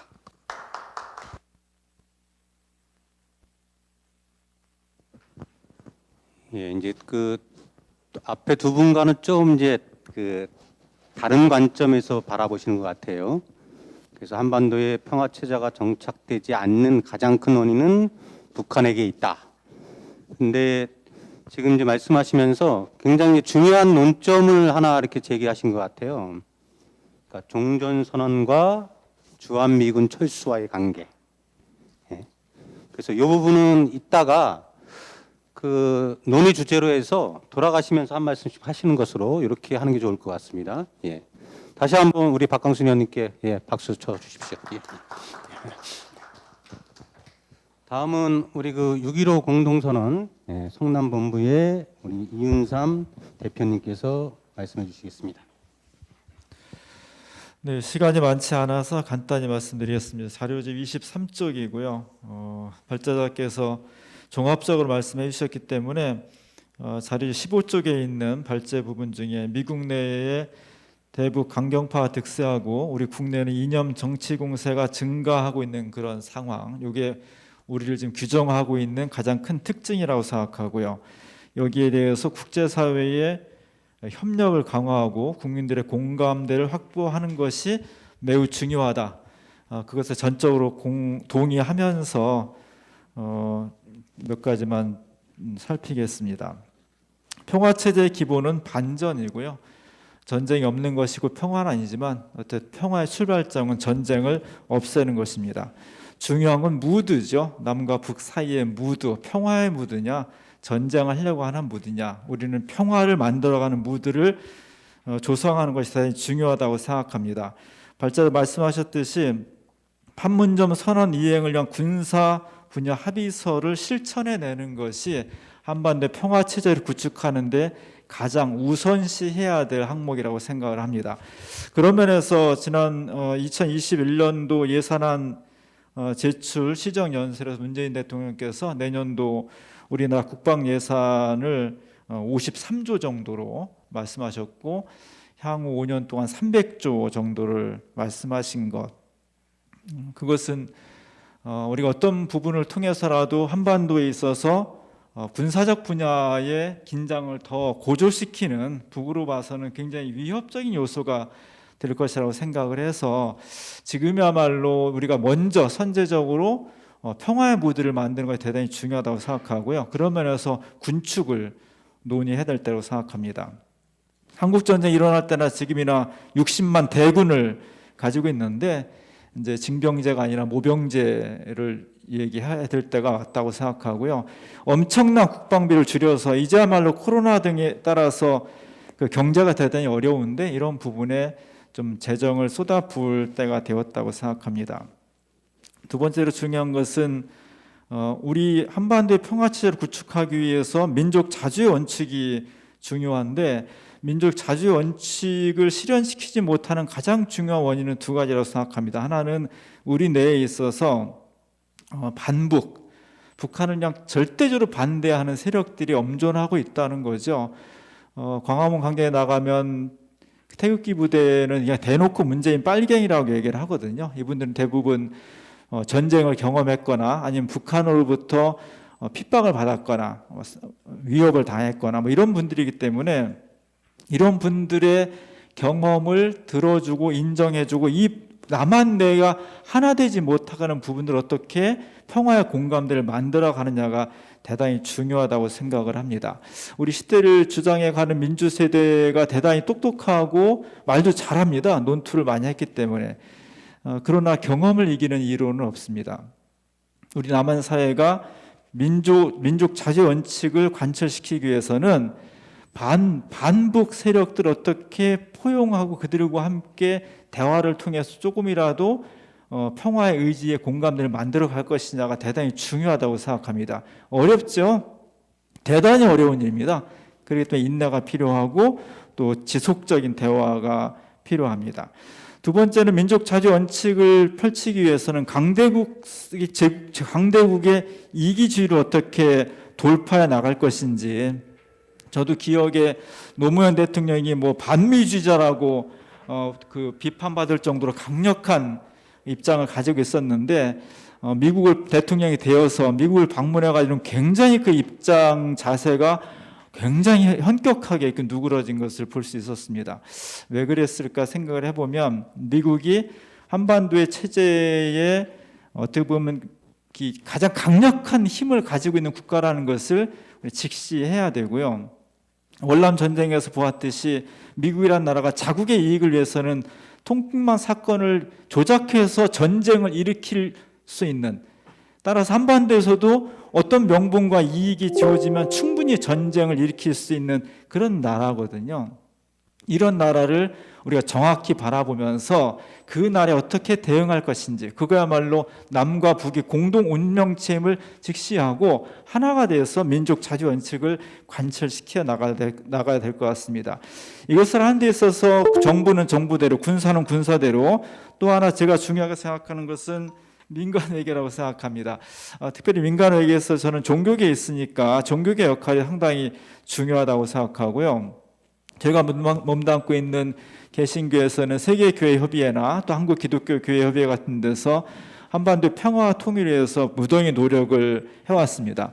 마찬가지로 세계적인 그 서구 유럽을 중심으로 북미와 유럽의 중심적인 종교인 로마 캐톨릭, 그 다음에 공산권인 러시아의 주 종교인 정교회, 그리고 아시아를 섭렵하고 있는 불교, 이런 종교계의 역할이 민간을 통해서 한반도의 평화를 구축하는 데 굉장히 중요하다고 생각하고요.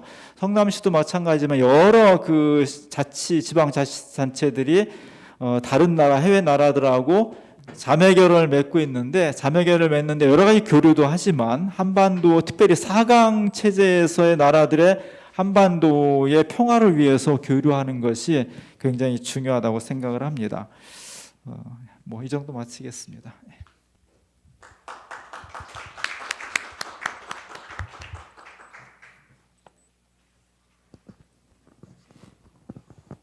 예, 그 이윤삼 목사님께서는 그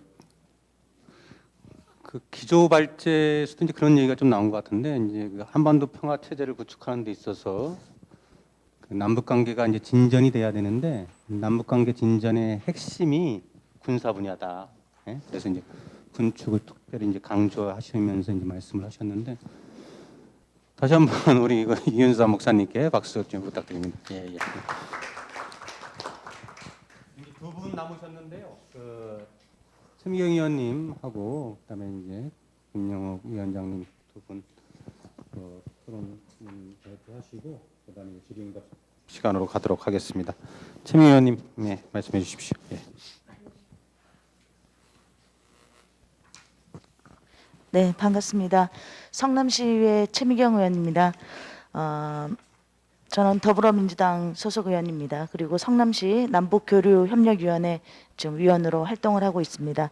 김동률 교수님 발제 잘 들었고요. 저는 자료집 39페이지에 저희가 또 토론문을 올렸는데요. 판문점 평화선언과 한반도 평화체제 구축에 대한 여러 가지 문제제기나 우리 교수님의 주장에 대해서 잘 들었고요. 당위성에 대해서도 대부분 공감했습니다. 그리고 발제자께서 경제 문제보다 군사적 문제 해결을 선행과제에 두셨고 그리고 토론자의 생각으로는 정치 군사적 상황과 무관하게 인도적 차원에서의 지원은 조건 없이 추진되어야 하고 함께 북한의 체면과 실리를 고려한 경제협력도 필요하다고 사료됩니다. 이에 대해서 어떤 생각이신지 말씀해 주셨으면 합니다라는 제가 질문을 첫 번째 드렸는데요. 그런데 너무나 아까 발제자인 김동일 교수님께서 또 설명하시면서 군사 문제에 관해서 너무 또 명료하게 얘기해 주셔가지고 이 부분에 대한 생각 제가 또 잘 들었습니다. 그리고 두 번째, 한반도 평화 체제 구축과 남북 관계 진전을 위해 정부의 역할이나 국제 정치적 문제 해결도 중요하지만 또 다른 수준에서 이를 뒷받침할 지속적인 교류 협력이 필요합니다. 의료, 방역, 농업 등 지방자치단체와 민간단체 남북 교류 협력 사업이 중요한 한 축을 담당해야 한다고 저는 생각하고 있고요. 지방자치단체의 남북 교류 협력에 대한 그런 제안도 부탁드렸습니다. 저는 이제 성남시에서 남북교류협력위원회 위원으로 활동하면서 성남시 차원의 실천 방안 모색으로 남북교류 협력 사업이 중요한 한 축을 담당해야 한다는 생각에 대한 말씀을 드리겠습니다. 지난 20년 동안 지방자치단체는 중앙정부와 민간 단체 사이에 존재하는 중간자적 입장에서 남북교류협력 주요 행정으로서 활동을 해왔습니다. 그리고 지방자치단체의 남북교류협력 사업은 그동안 정부의 대북 통일정책 추진을 측면에서 지원하고 나아가 실천적인 역할을 수행하는 매우 중요한 역할을 담당했습니다. 그리고 중앙정부나 특정기업 중심의 그런 남북 관계보다는 유연하게 운영했고 복합적이면서 다원화된 경로를 통해 시행함으로써 북한 사회의 폐쇄성과 경직성을 또 이완시킬 수도 있었습니다. 이렇게 지방자치단체 남북교류 사업은 남북한 주민이 중심이 되어 민간 차원의 교류와 협력의 장을 마련할 수 있는 기회를 제공했고 특히 농축산협력, 의료 지원 등 민생에 초점을 맞춘 지방단체 교류 사업은 북한 주민들이 그 효과성을 직접 체감할 수 있어 이러한 사업들이 장기적으로 지속될 경우 남북한 주민들 간의 이질성을 줄이는 효과도 나타낼 수 있습니다.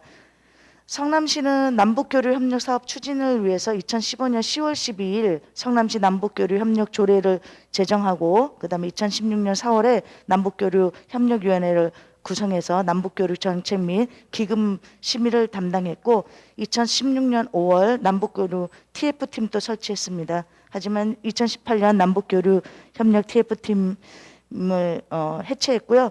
또한 2017년 4월 24일에는 성남시 남북교류협력 조례 시행규칙을 제정해서 남북교류협력 기금 적립을 1억 원부터 시작을 해서 2018년도에도 1억 원, 2019년도에는 20억 원 규모의 성남시 자체 남북협력 기금을 조성하는 등 추진 체계를 확립했습니다.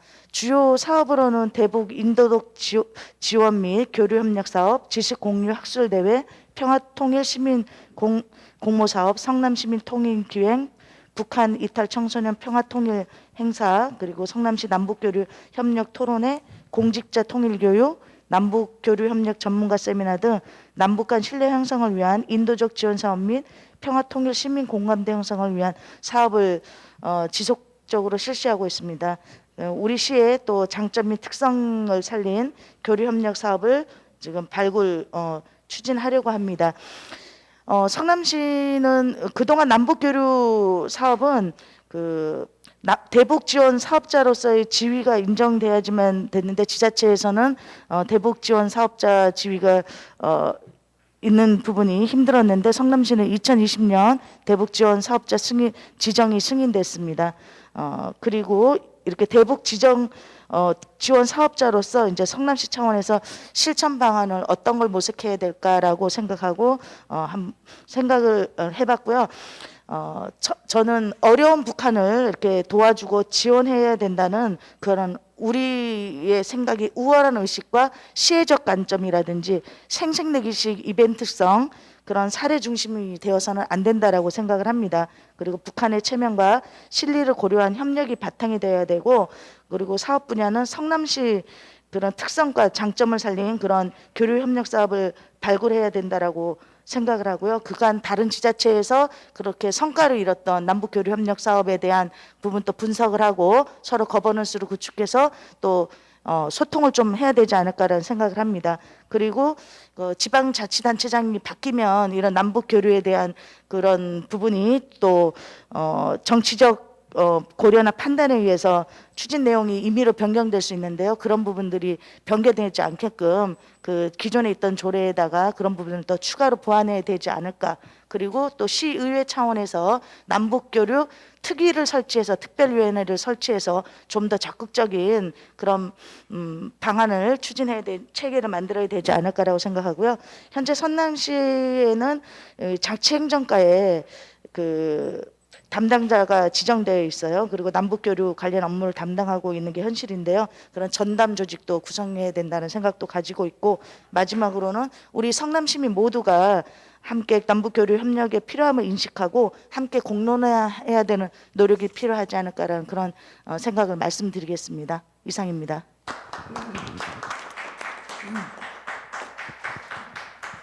네, 역시 그 시의원님이시기 때문에 성남시 차원에서 남북교류 협력 사업을 어떻게 진행해야 되는가에 대해서 정확하게 말씀을 잘 해주신 것 같아요.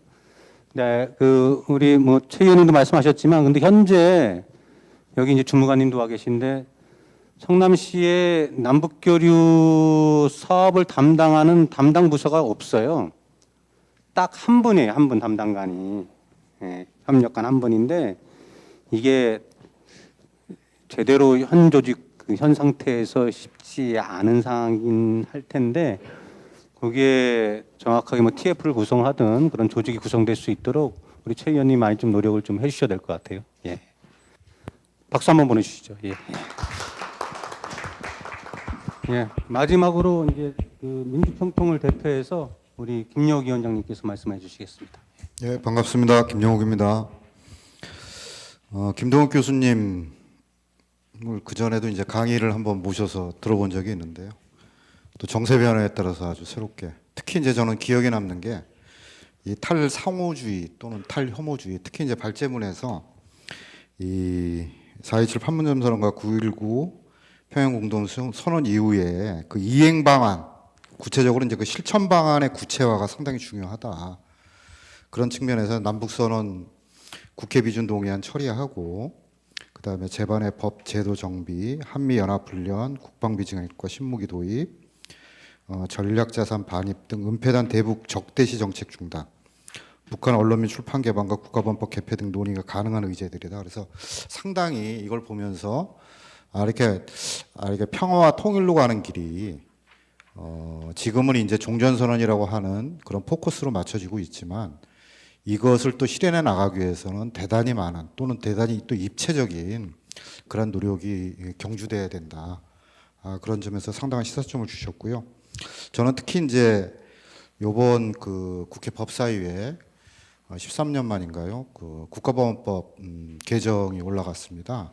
그래서 이제 더불어민주당 이규민 의원이 이제 대표 발의를 해서, 그래서 이제 아까 말씀하셨던 이제 탈혐오 관련해서 북맹이라고 하는 부분들도 있지만 사실상 분단 이후에 내재된 분단 의식, 또 그것을 법적으로 뒷받침하고 있는 국가보안법. 우리 이제 교육위원장님이 저번에 그런 얘기를 하셨는데 편하게 이북에 대해서 말할 수 있는 그러한 자유랄까요? 근데 이렇게 자기 검열이 없어야 되는 그런 측면에서 봤을 때도 이 국가보안법 이 개정 문제가 개폐 문제가 이번 국회에서 꼭 이루어지기를 법사위에 통과되기를 기대해 봅니다. 그리고 이제 두 번째로 저는 이제 종전선언과 관련해서 잘 말씀을 해주셨는데 특히 저는 이제 이번에 이제 미국의 바이든 대통령 당선 자의 이제 특히 이제 민주당의 대북 정책, 그래서 이제 그런 우려들도 사실상 세간에 있더라고요. 그러니까 트럼프 대통령 같은 경우는 탑다운 방식으로 해서 오히려 책임성 있게 나름대로 굉장히 이렇게 좀 속도 있게 북미 관계를 개선할 수 있을 텐데, 그러니까 바이든 특히 이제 민주당의 방식은 이른바 이제 하여간 이게 길게 대화를 하면서 길게 뭔가 이렇게 관리하는 식으로 그렇게 가는 데서 이제 상당히 길어질 수도 있다고 하는 그러한 우려점도 있는데요. 사실은 종전선언과 관련해서는 민주당이 이제 과거에 보면은 육자 회담, 그것이 이제 분명히 이제 성과적으로 결론 나진 않았지만 이 한반도의 긴장을 풀고 평화로 나가는 데서는 상당히 중요한, 그러니까 이 한반도 자체가 아시다시피 이 강대국이라고 얘기하는 중국이나 러시아 또 일본 이러한 등등의 나라들이 다 집중돼 있는 곳이기 때문에 저는 이런 육자 회담이라고 하는 틀을 재가동하는 것들도 고려해야 된다. 그리고 그런 데서 이제 한반도의 종전선언이라고 하는 것은 최소한 이제 사자 선언을 통해서 사자의 모임으로 해서 출발을 하고 그 종전선언 이후에 김동혁 교수님 말씀하셨는데 이것이 그냥 선언으로 끝나는 것이 아니라 한반도 평화 체제로 나가기 위한 이른바 이제 평화 협정 체결을 위한 테이블로서 충분히 가능하고 또 그러한 모멘텀을 저는 분명히 살려나가야 된다. 이렇게 생각을 하고 있습니다. 끝으로 저는 이제 민주평통의 역할과 관련해서 회장님하고도 두 번씩이나 만나서 한 번도 아니고 상당히 수기를 했습니다. 근데 무엇보다도 저희는 이 4.27 올해 판문점 국회 비준 선언에 대해서 상당히 이렇게 힘을 쏟았습니다. 그리고 그걸 내외적으로도 이것이 그냥 4.27 판문점 선언으로 해서 끝났다가 아니라 이게 국회 비준으로 하는 것이 왜 중요한가를 이렇게 정치권에도 또 국회에도 충분히 이렇게 어필을 했다고 생각합니다. 특히 이거는 이제 우리 4.27 판문점 선언에서 나와 있듯이 3조 3항에 올해 종전 선언 그리고 항구적 평화대책 구축을 위한 3자 또는 4자 회담을 개최한다. 이러한 항목이 있습니다. 그래서 이게 4.27 선언을 실질적으로 평양 선언을 이렇게 그러니까 종합적으로 다 완수하는 건 아니지만 중요한 부분을 완수하는 역할을 하고 있다. 특히 이제 국회 비준 선언은 저는 이게 불가역적으로 4.27 선언 이후로 뭔가 다시 회귀하거나 복구하는 것이 아니라 전진해 나가는 그러한 이정표를 만드는 일이다 생각하고 그런 데서 상당히 우리 민주평통 성남시협의회 임원들과 회원 여러분들이 굉장한 노력을 하셨다. 그런 것들을 함께 올해 국회가 마무리되기 전에 비준동의가 실현할 수 있도록 힘을 모으자고 제안드립니다. 그리고 이제 일상적으로 저희가 이제 남북교류 관련해서 매년 이제 통일교실이나 통일골든벨 뭐 이런 사업들도 추진을 하고 있는데 저는 내년에 민주평통 성남시협의회에서 제안을 해서 성남시민 평화통일선언이라고 하는 뭐 명칭이야 바꿔줄 수 있겠지만 사실 오늘도 이렇게 우리가 이제 토론을 해보지만 그러니까 시각차나 또 편차가 있습니다. 그리고 회장님이 말씀하셨던 그러니까 구동존의하는 그러한 관점에서 이 성남 시민의 평화 통일 선언이라고 하는 것이 한 번도 저는 들어보지도 못했고 성남시에서 시민 차원에 그렇게 모아 나갔던 그러한 과정이 없었습니다. 그래서 이것을 그러니까 반드시 선언이라고 하는 형태로 모아서 우리 이 내용에서 어떤 종전 선언이나 또는 남북 간의 교류 그리고 이제 특히 이제 여기에서 이제 지자체 당사자뿐만 아니라 우리 시민들의, 그래서 은수미 시장님이 이른바 이제 그 실리콘밸리를 통한, 그러니까 평성 과학도시, 이북에 이제 평양 옆에 이제 과학도시인 평성과 이제 교류 사업을 2018년도 12월 달에 제안을 하셨는데, 그러한 기업 간의 교류 또는 그러한 어떤 전문 영역뿐만 아니라 작년 재작년에 또 추진해왔던 우리 사단법인 어린이의약품지원본부, 그런 인도적 지원을 포함한 민간 차원의 또 시민 차원의 그러한 교류들을 해나가는 데서 우리 민주평통이 역할을 해야겠다. 그리고 그러한 데서 성남시민 평화통일선언을 통해서 다양한 의견들을 하나로 모으고 그러한 어떤 실천을 향해 나가는 그러한 디딤돌로서 우리 민주평통이 역할을 해 나가야겠다 생각을 하고 있고, 많은 힘을 모아주실 것을 당부드립니다. 예, 마치겠습니다.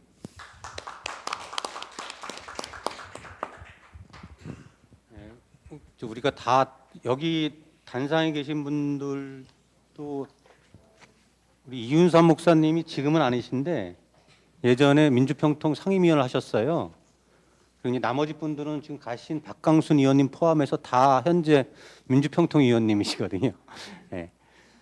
그래서 지금 민주평통 성남시 협의회가 구체적으로 하반기에, 그다음에 내년 초에 무슨 일을 해야 하는가를 아주 일목요연하게 잘 말씀해 주셨습니다. 박수 한번 쳐주시죠. 예, 예. 지금 시간이 애초 계획은 보다 한 30분 정도가 늦어졌어요. 그래서 전체적으로 한 30분 일찍 끝내고 질의응답 시간 갖고 논의 주제 설정을 해서 논의하고 이런 식으로 진행을 하려고 했는데 지금 5시 42분이네요. 6시에 끝내야 되는데 6시로 오버할까요? 어떻습니까? 오버하는? 예? 오버 안 됩니까? 그럼 6시 딱 6시 끝내는 것으로 할까요? 예. 예. 그리고 사실 이제 지금 이제 박강순 의원님이 이제 가셨는데, 사실 박강순 의원님이 바쁘셔서 가셨는데 그 박강순 의원님이 계셔야 이렇게 좀 핫한 분위기가 이렇게 되면서 이렇게 얘기가 좀 잘 될 수 있는데, 지금 현재 이렇게 면면을 봤을 때는 그냥 비슷비슷한 인식을 갖고 계신 것 같아요. 예. 그래서 플로에서 이제 그 질의하시고 그러니까 그에 대한 답변하고 마지막으로 한 말씀 하시면서 정리하는 것으로 이렇게 마치도록 하겠습니다. 예. 그 질문하실 분은 구체적으로 그 의견보다는 질의를 해주세요. 예. 그래서 질의해 주시고 답변을 구체적으로 요청을 해 주십시오. 예.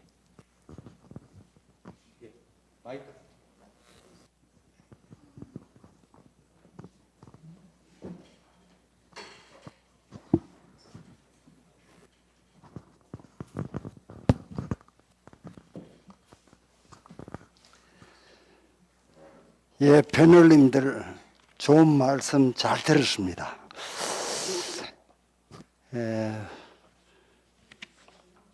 김동엽 교수님에게 질문을 드리겠는데요.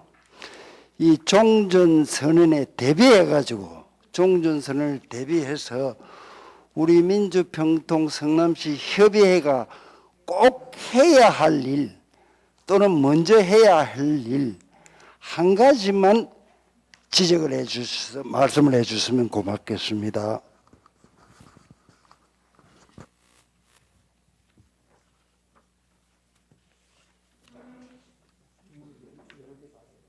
한꺼번에 받을까요, 질문을? 예, 또 뭐 질문하실 분 있으면은 거수해 주십시오. 예, 예.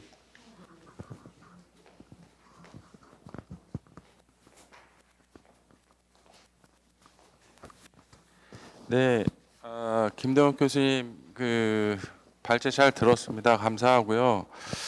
한반도 평화의 상징이기도 한 우리 북한에는 이제 개성공단이 있는데 최근에 이제 연락사무소나 이런 부분들도 두절이 되고 그와 관련해서 우리 개성공단이 우리 정부의 노력이 앞으로 어떻게 진행되는 것이 바람직한 것인지 이런 내용들로 질의를 좀 드리고 싶습니다. 이상입니다. 질문이 그 기조발제자한테 몰리는 것 같아요. 한 분만 더 받겠습니다. 예.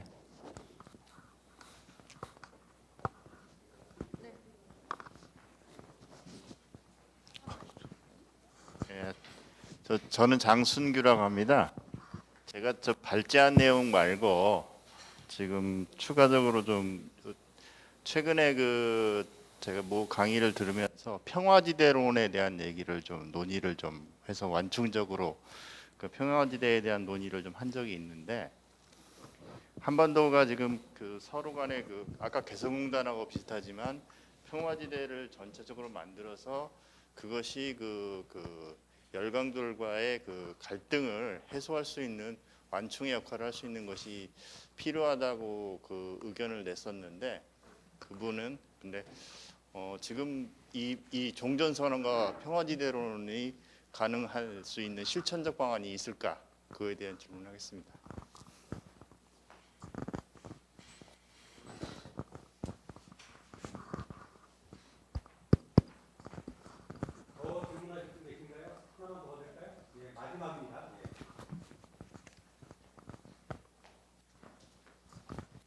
교수님 저 말씀 잘 들었습니다. 뭐 교수님한테 모든 질문이 쏟아지는 것 같아서 저는 아까 제가 혹시 잘못 들었나 싶어서 확인하는 차원으로 이은삼 목사님께 질의를 드려봅니다. 미국이 그 최고의 힘을 가진 나라다. 자국의 이익을 위해 전쟁을 불사하는 나라다 하면서 월남전을 말씀하셨습니다. 그러시면서 그 뒤에 이에 대해 남북이 공동체가 되어야 된다 이런 말씀을 주셨습니다. 그 의미를 조금 더 깊게 설명해 주셨으면 좋겠습니다. 지금 모두 이제 그 질문이 네 가지가 나왔는데요. 첫 번째, 두 번째, 세 번째는 김동혁 교수님에 대한 질문인 것 같고 마지막은 이제 이윤삼 목사님에 대한 질문이기 때문에 이윤삼 목사님이 마지막 질문에 대한 답변을 먼저 해주시고 그 첫 번째, 두 번째, 세 번째는 다 이렇게 하나씩 다 김 교수님이 해주시는 것으로 이렇게 하겠습니다. 예, 제가 시간을 지키려고 하다 보니까 충분히 설명을 못 드렸는데 하여간 미국이라는 뭐 미국뿐만 아니라 모든 세계의 열강들은 자국의 이익을 위해서 못할 짓이 없다고 생각해요. 그리고 전쟁도 일으킨다고 생각하고요. 한반도에서 민족 자주를 외쳤던 우리 지도자들이 그 입장을 강하게 관철시키지 못했던 그 중요한 이유 중에 하나가 미국으로서는 한반도에 어쨌든 전쟁을 일으키면 남과 북이 다 공멸하는 거니까 경제나 뭐 모든 게 파탄되는 것이니까 그 카드를 가지고 어찌 보면 저는 협박할 수 있다고 생각하거든요. 충분히. 그런 협박이 가능성이 있기 때문에 이 문제에 대해서는 남한만의 문제가 아니라 남과 북이 이 문제, 외세라는 것에 대해서 공동으로 대응해야 될 운명체다. 이 부분을 가지고 민족 자주 원칙을 관철시켜 나가야 된다. 그런 뜻이었습니다. 답변이 됐나요? 예. 그러면은 김 교수님 답변해 주시죠.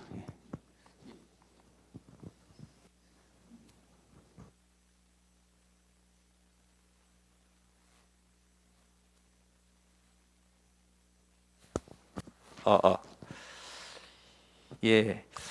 종전선언을 위해서 협의해서 먼저 해야 될 일이 뭘까라고 했는데요. 그 사실은 저는 지금 사실 어떻게 보면 코로나 국면이기도 하고요. 이게 언제 끝날지는 잘 모르겠습니다만은 사실 언젠가는 꼭 해야죠. 언젠가는 우리 뭐 꼭 정부에서만 북한하고 무슨 교류 협력을 하는 것도 아닙니다. 어떻게 보면 아까 우리 그 질문하신 것 중에 우리 내용에 보면 저는 아까 말씀하신 것 중에 안보가 중요하다고 말씀드렸지 안보만 해야 된다고 말씀드렸던 건 제가 좀 오였던 것인 것 같고요. 혹시 되시면 제가 아까 그림도 보여드렸는데 14페이지를 한번 봐주세요. 혹시 14페이지. 제가 설명을 하지 않고 그냥 넘어갔었는데요. 아까 파워포인트도 했는데 14페이지 그림을 한번 봐주시면 좋을 것 같네요. 여기 보시면 알겠지만 평화 경제, 평화 안보, 그다음에 하이 폴리틱스, 뭐 로우 폴리틱스라고 적혔고 탑다운, 바텀업이라고 적혀 있고 이제 점선이 그려 있습니다. 이게 무슨 뜻이냐면 안보와 경제는 선후의 문제가 아닙니다. 어느 시점에서 두 개가 소위 말해서 스펙트럼이 이렇게 많아지고 작아지는 거죠. 근데 지금까지 우리는 어떻게 놓고 보면 안보의 영역은 거의 없이 경제 영역으로 북한에 접근을 했었던 거라고 저는 생각을 해요. 근데 사실 평화를 만들기 위해서는 안보의 영역이 오히려 쉽게 말하면 이게 순서, 시간적 순서로 놓고 보면 첫 번째는 평화 경제, 경제적 영역의 어떤 뭐 영역보다 훨씬 평화 안보라는 안보적 영역에서의 스펙트럼이 커야 된다는 거죠. 이 영역이. 그게 점점 이제 지나가면서 시간이 흐르면서 이제 이 역전이 되는 과정이 이것이 어떻게 만들어지느냐가 대단히 중요하다는 측면이고요. 그런 측면에서 이해를 아까 질문드렸던 그래서 이해해 주시면 좋겠고요. 여기서 보이는 게 탑다운, 바텀업은 그런 겁니다. 탑다운은 엘리트들, 소위 말해서 정부에서 하는 거라고 생각하시면 되고, 바텀업은 우리 시민단체에서 하시는 것도라고 생각하시면 돼요. 많은 사람들이 평화 안보는 그러면 그런 것들은 하이 폴리틱스는 정부에서 해야 되고 로우 폴리틱스는 민간에서 해야 되고 또 그것도 아니에요. 제가 굳이 않고 중간에 이렇게 탑다운과 버텀업을 중간에 넣은 이유는 평화 안보 영역과 경제 영역에서 둘 다 거기에 맞는 역할들을 해 나가야 된다는 의미로 썼고요. 거기서 방금 아까 질문하신 종전협의회에서 우리 협의회에서 먼저 해야 되는 것들은 결국은 시간적으로 놓고 보면 지금 대단히 어떻게 보면 한계가 있어요. 우리 스스로가 뭐 우리 협의회 자체에서 뭐 이 종전선언의 문제는 대단히 놓고 보면 시민 영역에서 합의를 할 수 있는 영역이 아니거든요. 그러니까 소위 하이폴리틱스 영역인 거예요. 정부 대 정부로 해야 되지 시민이 가서 뭐 북한의 시민 사회라는 것 자체도 없지만 우리가 뭐 성남시나 시민 NGO 차원에서 종전선언을 할 수 있는 건 아니거든요. 그러면 그 종전선언을 할 수 있는 여건을 만들어주는 게 가장 좋다고 놓고 보면 저는 우리 협의회에서 가장 먼저 해야 되는 것은 성숙한 시민 의식을 바탕으로 한 종전선언에 대한 어떤 사회적 어떤 동의가 필요하다고 생각해요. 저는 이걸 합의라고 표현하지 않습니다. 성숙한 시민 의식에 기반한 사회적 동의라고 표현을 해요. 예. 합의도 정말 우리 사회는 어려울 겁니다. 그런 것들을 우리가 성남시에서 어떻게 만들어 갈 것인가. 성남시만큼은 종전선언에 대한 성숙한 시민의식 바탕으로 사회적 동의를 어떻게 만들어 갈 것인가에 대한 고민이 제가 좀 뜬금 잠소리지만 가장 중요할 것 같고요. 이어서 이야기하면 아까 말씀드린 개성공단에 대한 문제도 마찬가지입니다. 사실 지금 개성공단, 금강산 저는 포기할 수 없다고 봐요. 예, 당연히 열어야 되죠. 개성공단, 금강산의 문제가 아니라 더 이상의 제2의 개성공단, 제3의 개성공단도 만들어야 되고 북한이 지금 30여 개가 넘는 특구를 개발하고 있습니다. 각 지역별로 우리나라 정부 지자체별로 그 특구와 연결시키는 고리를 만들어서 그런 것도 만들어 나가야죠. 언젠가 만들어 나가야 됩니다. 근데 그러한 노력들이 지금 현실화되기는 대단히 어렵다는 측면에서 포기할 건 아니지만 어쨌든 그렇게 하기 위한 노력들을 지속적으로 해 나가야 되고 우리 역시 뭐 나가야 된다고 생각을 하고요. 평화지대론에 관련된 이야기들에 대한 이야기를 하셨는데 평화지대론뿐만 아니라 사실 우리가 한반도 평화경제론이라는 이야기도 많이 하고 심지어는 요즘 뭐 비핵지대화라는 이야기도 많이 합니다. 사실 한반도를 비핵지대화를 만들고 한반도를 평화지대로 만들면 좋다는 거 누가 모릅니까? 남북한의 평화경제를 통해서 경제 공동체를 만들면 우리의 미래가 보장된다는 건 다 알거든요. 근데 여기서 중요한 것은 많은 사람들이 그게 만들면 결과론적으로 좋다는 이야기를 해요. 방금 선생님도 말씀하셨듯이 평화지대가 되면 열강에 대해서 뭐 이런 얘기를 하는데 그게 결론적으로 결과론적으로 그렇게 될 거라는 건 다 아는데 그게 가기 위한 시작점이 어디냐에 대한 고민은 안 하거든요. 남북한이 많은 사람들이 최근에 대해서 평화경제 이야기하면서 평화공동체 이야기하면 대단히 뭔가 좋은 이야기를 하시죠. 아니 평화공동체 되면 좋은 건 누가 모릅니까? 근데 그 길까지 가는 길을 모르는 건데요. 가는 길을 모르잖아요. 그 가는 길을 시작점이 종전선언이 돼야 된다는 거죠, 사실요. 그렇게 고리를 걸고 우리가 한 발 한 번 가고 방금 말씀하신 평화지대는 이렇게 틀렸다는 게 아니라 어쨌든 결과론적으로 그 좋은 길을 가기 위해서 우리는 아까 말씀드렸지 부산 가기 위해서 서울역에 가야 되듯이 뭔가 시작점을 만들었는데 그걸 위해서 꼭 종전선언이 아니더라도 뭔가 시작점을 만들어가는 거고 그 시작점을 만들어가는 가장 핵심적인 것은 저는 여전히 아까 말씀드렸듯이 일방적으로 선제적 조정, 아까 뭐 제가 표로 그냥 지나갔는데 말씀을 지금 옆에서 많이 해주셨는데요. 대단히 뭐 예를 들면 그 합의문에 대한 것들에 대한 구체적 이행, 그 다음에 뭐 예를 들면 그 뭐 있고 여러 가지 있고, 또 한 가지 마지막으로 하나 말씀을 드리고 싶은 것, 이게 우리 박강수 의원님이 가셨는데요. 저는 이것도 이런 의견이 있기 때문에 저는 건강하다고 생각하는데요. 결국 저는 한마디만 던지고 싶습니다. 역지사지라는 생각이죠. 사실 저는 이렇게 생각합니다. 우리 대통령이 이번 6.25 70주년 기념식 때 이렇게 얘기했습니다. 우리가 북한보다 30배, 40배, 50배 더 잘 살고 400배 무역량이 많다고 이야기를 했습니다. 체제에서 이겼다고 생각합니다. 근데 아까 말씀하셨죠. 공산화 이야기하셨는데요. 저는 공산화를 이야기하는 순간 우리 국민을 소위 말해서 대단히 무시하는 거라고 생각을 합니다. 아까 뭐 베트남 이야기했지만 베트남 1960년대 삶과 우리의 지금 4만 불 삶이 같지 않습니다. 우리는 1980년도 민주화를 우리 스스로 뗐고 지난 촛불혁명을 한 국민들입니다. 과연 우리가 그렇게 쉽게 공산화를 당할까요? 거기에 베트남의 사례를 집어넣는 게 과연 적절할까요? 저는 그렇지 않다고 봅니다. 오히려 그 속에서 주한미군 이야기하고 그런 얘기를 하는 것은 우리 건강한 우리 대한민국 국민, 지금의 대한민국 국민을 오히려 저는 무시하는 발언이라고 저는 생각을 합니다. 이상입니다.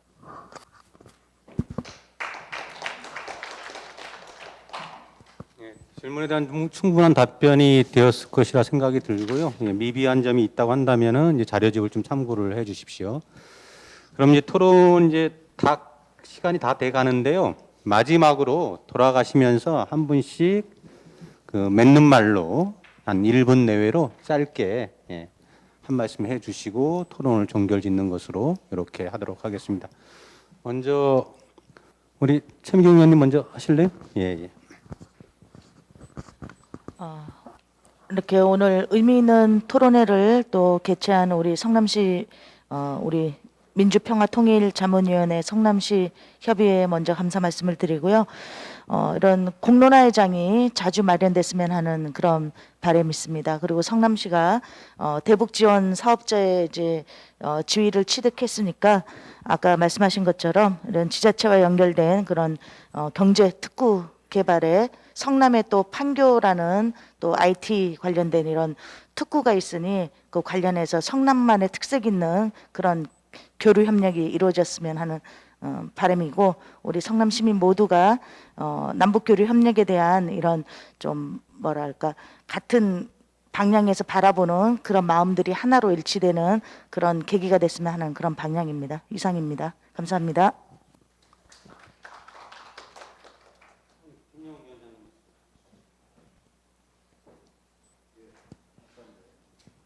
예, 아까 시간 때문에 다 말씀은 못 드렸는데요.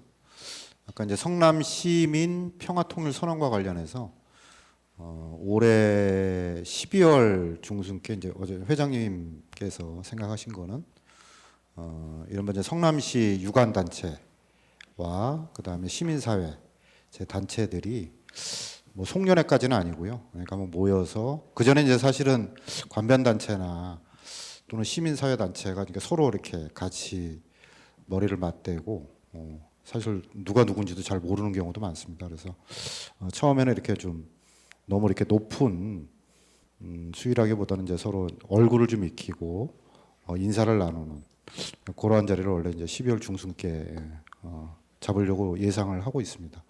코로나19 때문에 지금 상황이 좀 어떨지 모르겠는데 그냥 그렇게 작지만은 그렇게 이제 서로 알아나가는 그런 과정을 거치면서 내년도에 성남시민 평화통일선언을 시동을 걸 계획을 갖고 있다는 거 말씀드리고 관심과 힘을 모아주시길 다시 한번 당부드립니다. 예. 목사님 해주시죠. 우리 사회가 평화에 대한 관심을 얼만큼 뜨겁게 갖느냐가 중요한 것 같습니다. 우리가 어느 정도 민주화도 이루었고 인권도 많이 신장이 됐고 또 경제도 많이 성장을 해서 뭐 여러 가지 과제가 있지만 이제 부족함이 별로 없는 사회가 됐습니다. 가장 관심이 건강, 취업, 경제 이런 분야, 교육 이렇게 돼 있는데 사실 그 개별적인 그 중요한 관심사를 크게 틀짓는 것이 한반도의 평화거든요. 평화가 없으면 이 모든 것이 다 무너지는 것인데 그런 면에서 우리 시민들을 상대로 이렇게 평화가 왜 내 개인적인 삶 속에 왜 중요한지를 어떻게 설득해낼 것이냐가 평화를 추구하는 사람들 또 우리 성남시의 가장 중요한 과제라고 생각합니다.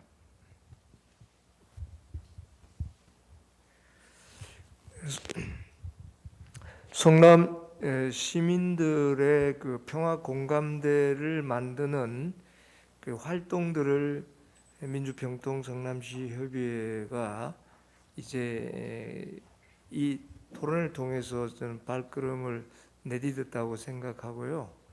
아까 그 김 교수께서도 시민사회 또는 우리 국민들의 동의가 필요하다. 특히 이제 우린 지역이니까 지역 차원에서의 그 평화를 위한 종전선언이라고 하는 그 주제를 담론화해서 이 문제를 이제 확장해가는 역할들을 했으면 좋겠습니다. 17일 날 민주평통에서는 한반도 종전선언 촉구를 위한 추진위원회를 발족을 한 것으로 알고 있습니다. 중앙 차원에서의 그 추진위원회 발족을 저는 각 지역 단위에서도 받아서 이제 그 평화가 우리 사회 특히 포스트 코로나 이후에 남북한의 평화가 얼마나 중요한지를 다시 확인하는 그런 운동을 우리가 펼쳐갔으면 좋겠습니다. 이상입니다.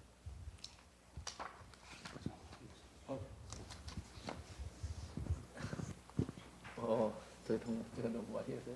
예. 일단 초대해 주셔서 감사하고 아까 말씀을 드렸지만 제 딸이 이번에 대학교를 들어갔어요. 갔는데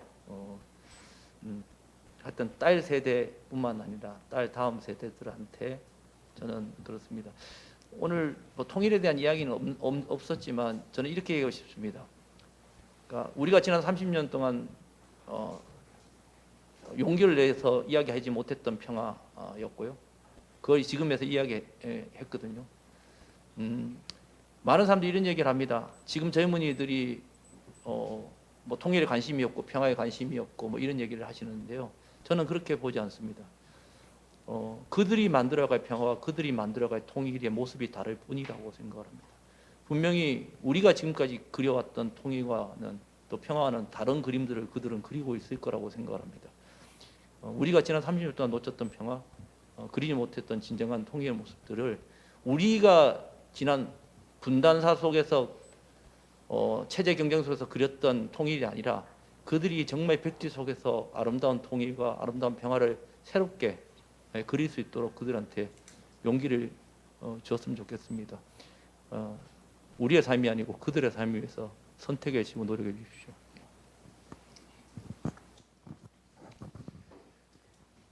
다시 한번 그 수고해 주신 우리 5분께 큰 박수 보내주십시오. 오늘 굉장히 어려운 여건에서 코로나가 지금 2단계고 그리고 또 시간도 좀 부족한 측면이 있었는데 오늘 이 시간을 통해서 평화의 중요성을 다시 한번 인식하고 좀 더 이렇게 시야가 좀 명확해진 측면이 좀 있는 것 같아요. 그리고 구체적으로 우리가 무엇을 할 것인가를 알아가는 시간이 아니었나 이렇게 좀 생각이 들고요. 마지막으로 이 평화는 공기와 같다 그러죠. 예? 평화는 공기와 같다. 예? 있을 때는 귀한 줄을 모르고 없을 때는 평화가 없을 때는 매우 고통스러운 공기와 같다는 평화의 중요성을 말해주는 말인 것 같습니다. 그럼 이상으로 오늘 토론회를 모두 마치도록 하겠습니다. 감사합니다.